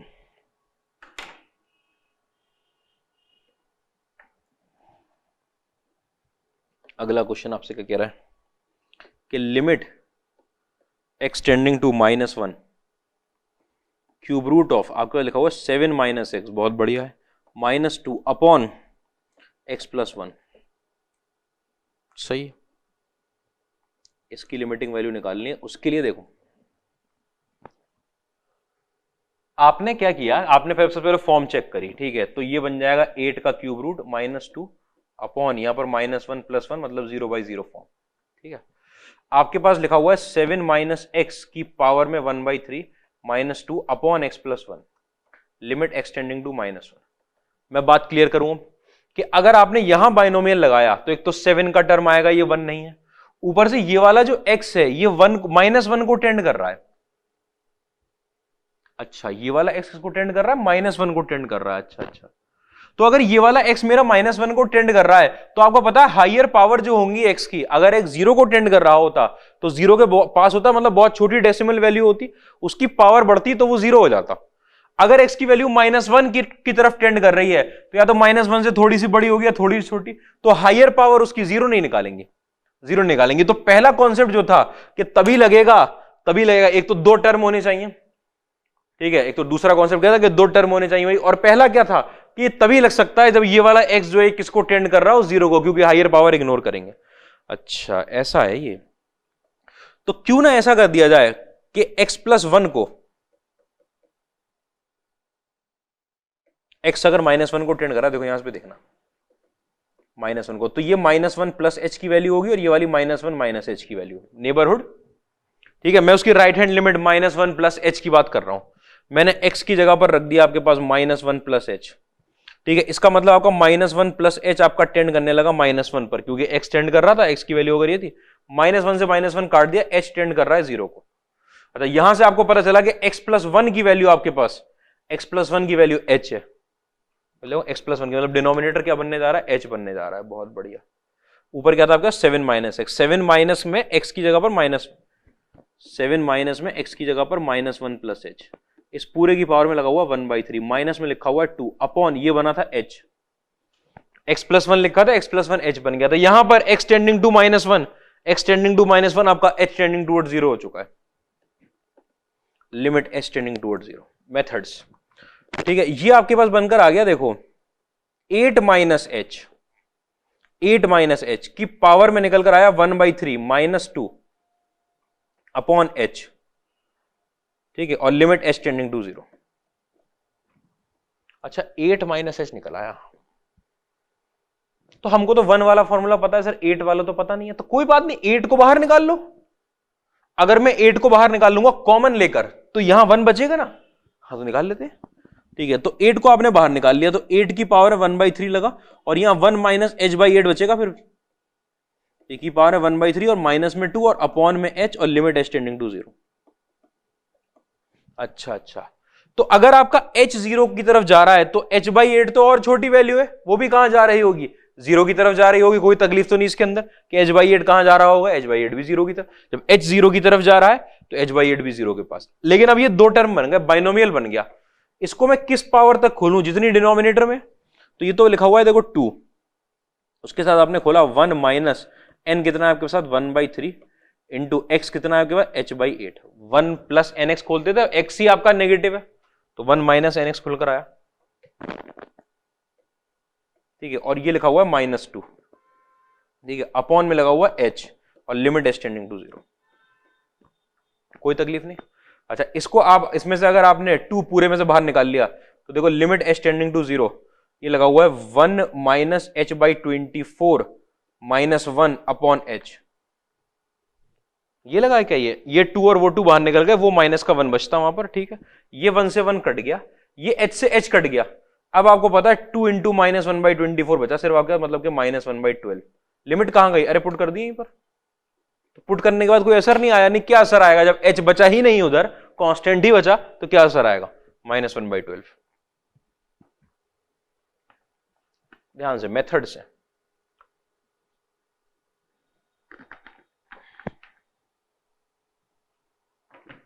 इतनी बात में भी तकलीफ नहीं रही होगी अब तो, ये भी क्लियर हो गया। आओ इस क्वेश्चन में आगे क्या कह रहा है आपका अगला क्वेश्चन। अगला क्वेश्चन कह रहा है कि limit extending towards 1 cube root of 7 + x cube, 7 + x cube minus में under root of 3 + x² upon x - 1। बहुत बढ़िया। फिर आपको बात पता है कि x अगर 1 को टेंड कर रहा है तो हायर पावर इग्नोर तो होंगी नहीं। आपको पता है जैसे ही आपका x 0 के अलावा कहीं और टेंड करने लग गया और आप बाइनोमियल लगाने का सोच रहे हो तो आपको h पुट करना है। आपने x की जगह पर 1 + h पुट कर दिया, x की जगह पर, x की जगह अगर 1 + h पुट कर दिया, आपको पता है x = 1 + h पुट किया, ठीक है। x टेंड कर रहा है आपका 1 को, इसका मतलब 1 + h टेंड कर रहा है 1 को, ये कट गया, h टेंडिंग टुवर्ड 0, लिमिट आई निकल के, लिमिट h टेंडिंग टुवर्ड 0, ठीक है। ध्यान से देखना, ये 7 + x की जगह पुट हुआ 1 + h का होल क्यूब की पावर में 1/3 माइनस में 3 प्लस ये 1 + h का होल स्क्वायर की पावर में 1/2। नीचे तो आपका x - 1 लिखा हुआ है, मतलब h। देखो इधर ले आऊंगा ना, x - 1 की वैल्यू कितनी हो जाएगी, h वही था आपका डिनोमिनेटर। सर ये तो आज भी 7 है और ये इतना बड़ा टर्म लिखा हुआ है, अभी तो सब्र। क्या क्या होता है देखो लिमिट के अंदर। आपके पास आया लिमिट h टेंडिंग टुवर्ड 0, ठीक है। ये 7 अपनी जगह लिखा था, इसको मैंने क्यूब के फॉर्मूले से खोल दिया, क्यूब के फॉर्मूले से, हाँ क्यूब के फॉर्मूले से। 1 + 3h + 3h² + 3 और h³ की पावर में लगा हुआ 1/3 माइनस में ये इसको स्क्वायर के 1 + 1 + 2h + h² की पावर में लगा हुआ 1/2 और नीचे क्या लगा हुआ है आपके पास h। अच्छा, नीचे लगा हुआ है h। क्या करें अब, ये 8 आ गया, वो 3 + 1 4 आ गया। आप बहुत बढ़िया, ठीक है। ये आपके पास लिमिट h टेंडिंग टुवर्ड 0, ठीक है। ये लिखा हुआ है 8 + 3h + 3h² + h³, ये एक टर्म हुआ, ठीक है, के नीचे लगो के पावर 1/3। ये 4 + 2h + h², ठीक है, इनकी पावर में कितना 1/2 और नीचे क्या लगा हुआ है आपके पास h। इस बात पे ध्यान दो, इतनी बात में तकलीफ नहीं होगी, ठीक है। फिर वही बात कि यहां पर अगर 1 + समथिंग होता है तभी तो लगा पाते हैं। ये पूरा टर्म 0 की तरफ जा रहा है, अगर आपका h 0 की तरफ जा रहा है तो ये h, ये h², ये h³, ये पूरा टर्म 0 को टेंड कर रहा है। इसको अगर आज मैं कोई t मान लूं तो कोई ज्यादा फर्क पड़ेगा नहीं, लेकिन मैं इसको ऐसे रख के चल रहा हूं, ये पूरा टर्म। लेकिन यहां 1 + वो वाला टर्म जो 0 की तरफ जा रहा है वो होना चाहिए था, ये 1 तो है नहीं, तो 8 को बाहर निकालो और वहां से 4 को बाहर निकालो। दोनों में से आपको पता है एक क्यूब रूट है, एक स्क्वायर रूट है, 2 ही 2 बाहर आएगा। तो लिमिट में आपके पास h टेंडिंग टुवर्ड 0, देखो यहां 2 निकला और यहां 1 + आपके पास 3h + 3h² + h³ divide by 8, ठीक है, की पावर है 1/3 माइनस में यहां 2 निकला और यहां पर 1 + ये 2h + h² डिवाइड बाई 4 की पावर है 1/2। ये 2 कैसे बाहर निकाला, अरे 8 को कॉमन ले रहा हूं तो 8 का क्यूब रूट 2 बाहर निकलेगा, 4 को कॉमन ले रहा हूं 4 का स्क्वायर रूट 2 बाहर निकलेगा। नीचे क्या लगा हुआ है आपके पास h, सिर्फ एक लीनियर डिग्री तक। आपको पता पहला टर्म खोलते ही लिमिट अब 2 बाहर निकाल लिया, दोनों में 2 है ना कॉमन भाई, 2 तो कांस्टेंट बाहर निकाल लिया मैंने, लिमिट h टेंडिंग टुवर्ड 0, ठीक है। ये 1 + n कितना है आपके पास 1/3 और आपका x कितना है 3h + 3h² + h³ अपॉन 8, ठीक है, माइनस में 1 + 2h + h² बाई 4 और इसके साथ कितना 1/2, ठीक है, और नीचे क्या लगा हुआ h। ये क्या कर रहे हो सर इतनी देर में, ये मैंने खोला 1 + देखो 1 + n कितना जो पावर होती है 1/3 इंटू x कितना है मेरा ये, ठीक है, और इसको 1 + x की पावर 1/2 था तो 1 + n कितना था 1/2 और x बस, क्योंकि नीचे तो सिर्फ h ही था, आप तो h³ तक ले जा चुके हो भैया, h तक ही चाहिए होता है हमको तो ऊपर नीचे काटने के लिए। हाँ भाई देखो ये वाला 1 और ये वाला 1 कट चुके हैं, ये 2 अपनी जगह पर लिखा हुआ है, आपके पास लगा हुआ है लिमिट एच टेंडिंग टुवर्ड्स 0। ठीक है, आपके पास आया है 3h plus 3h square plus h cube upon 24 minus में 2h plus h square upon 8। ठीक है, अपॉन h। इन सब में से इस ये पूरे सारे टर्म में h लगा हुआ है, h को बाहर निकाला मैंने और नीचे से काट दिया, h को बाहर निकाल के नीचे से काट दिया मैंने, लिमिट h टेंडिंग टुवर्ड्स 0।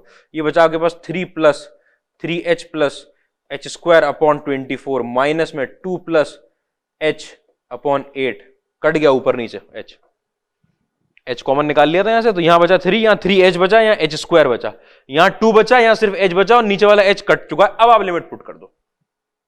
जैसे ही आपने लिमिट पुट करी है 2 इंटू, ठीक है, क्या निकल कर आएगा भाई, लिमिट पुट करने पर आपको पता है ये 0 ये 0, 3/24 निकल कर आया, एक तो मतलब कि 1/8 माइनस में ये 0 हो गया, ये 2/8 निकल कर आया, 2/8 मतलब कि 1/4, तो 1/8 माइनस 1/4 मतलब कि माइनस 1/8। ठीक है, तो आंसर कितना निकला, 2 इंटू माइनस 1/8 मतलब कि माइनस 1/4, माइनस 1/4। इतनी बात में तकलीफ नहीं होगी। देखो बात समझ में आ रही है, क्लियर है?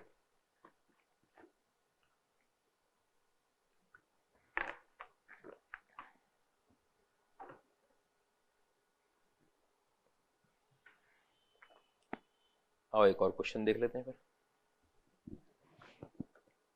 क्वेश्चन का कह रहा है आपका limit x tending towards 0 under root में 1 plus X minus under root में 1 minus X upon cube root में 1 plus X minus cube root में 1 माइनस एक्स। अरे क्यूब रूट में 1 प्लस एक्स, क्यूब रूट में 1 माइनस एक्स, बहुत बढ़िया, चलो सही है। ये तो 1 प्लस अपने आप पड़ा हुआ है, ये 0 x की जगह पुट करोगे कोई फर्क नहीं। x ये वाला टर्म फॉर्म चेक कर लेंगे पहले। ठीक है, under root 1 minus under root 1 upon cube root 1 minus cube root 1। ठीक है, मतलब 0/0। ठीक है, मैं आपको दिखाता हूं, ये 1 प्लस एक्स की पावर में पड़ा हुआ 1/2 माइनस में 1 माइनस एक्स की पावर में पड़ा हुआ 1/2। ठीक है, ये पड़ा हुआ 1 प्लस एक्स की पावर में 1/3 माइनस में 1 माइनस एक्स की पावर में 1/3।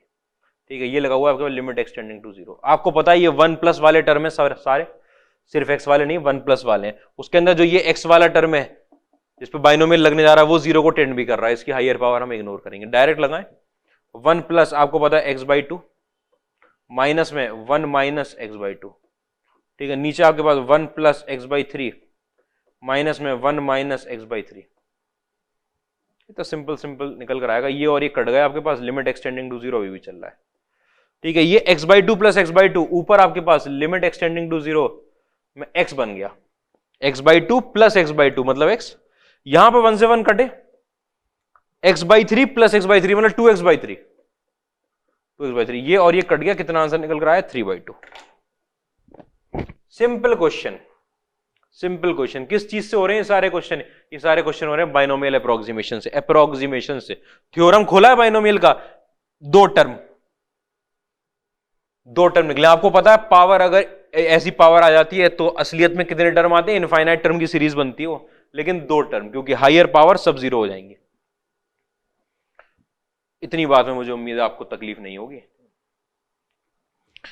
अब एल हॉस्पिटल रूल जो है हमारा, लॉपिटल जिसको बोलते हैं, वो करते हैं कल, और इनफाइनाइट की पावर इनफाइनाइट फॉर्म पे भी नेक्स्ट टर्न पे आ जाते हैं। ठीक है, यहां तक की बात में क्लैरिटी होनी चाहिए। आप लोग क्वेश्चन लगाना शुरू कर देना लिमिट के तेजी से, क्योंकि मेथड बेस्ड है अभी, तो अभी मेथड चल रहा है। कॉन्सेप्ट की आपकी पहली क्लास हो गई थी, ठीक है, कॉन्सेप्ट आपने देख लिया था, थोड़ा सा भले ही तकलीफ दो, ये सब कोई बड़ी चीज नहीं है। मेथड तो आपको पता है, मेथड तो याद करना होता है, प्रैक्टिस से आ जाता है। ठीक है,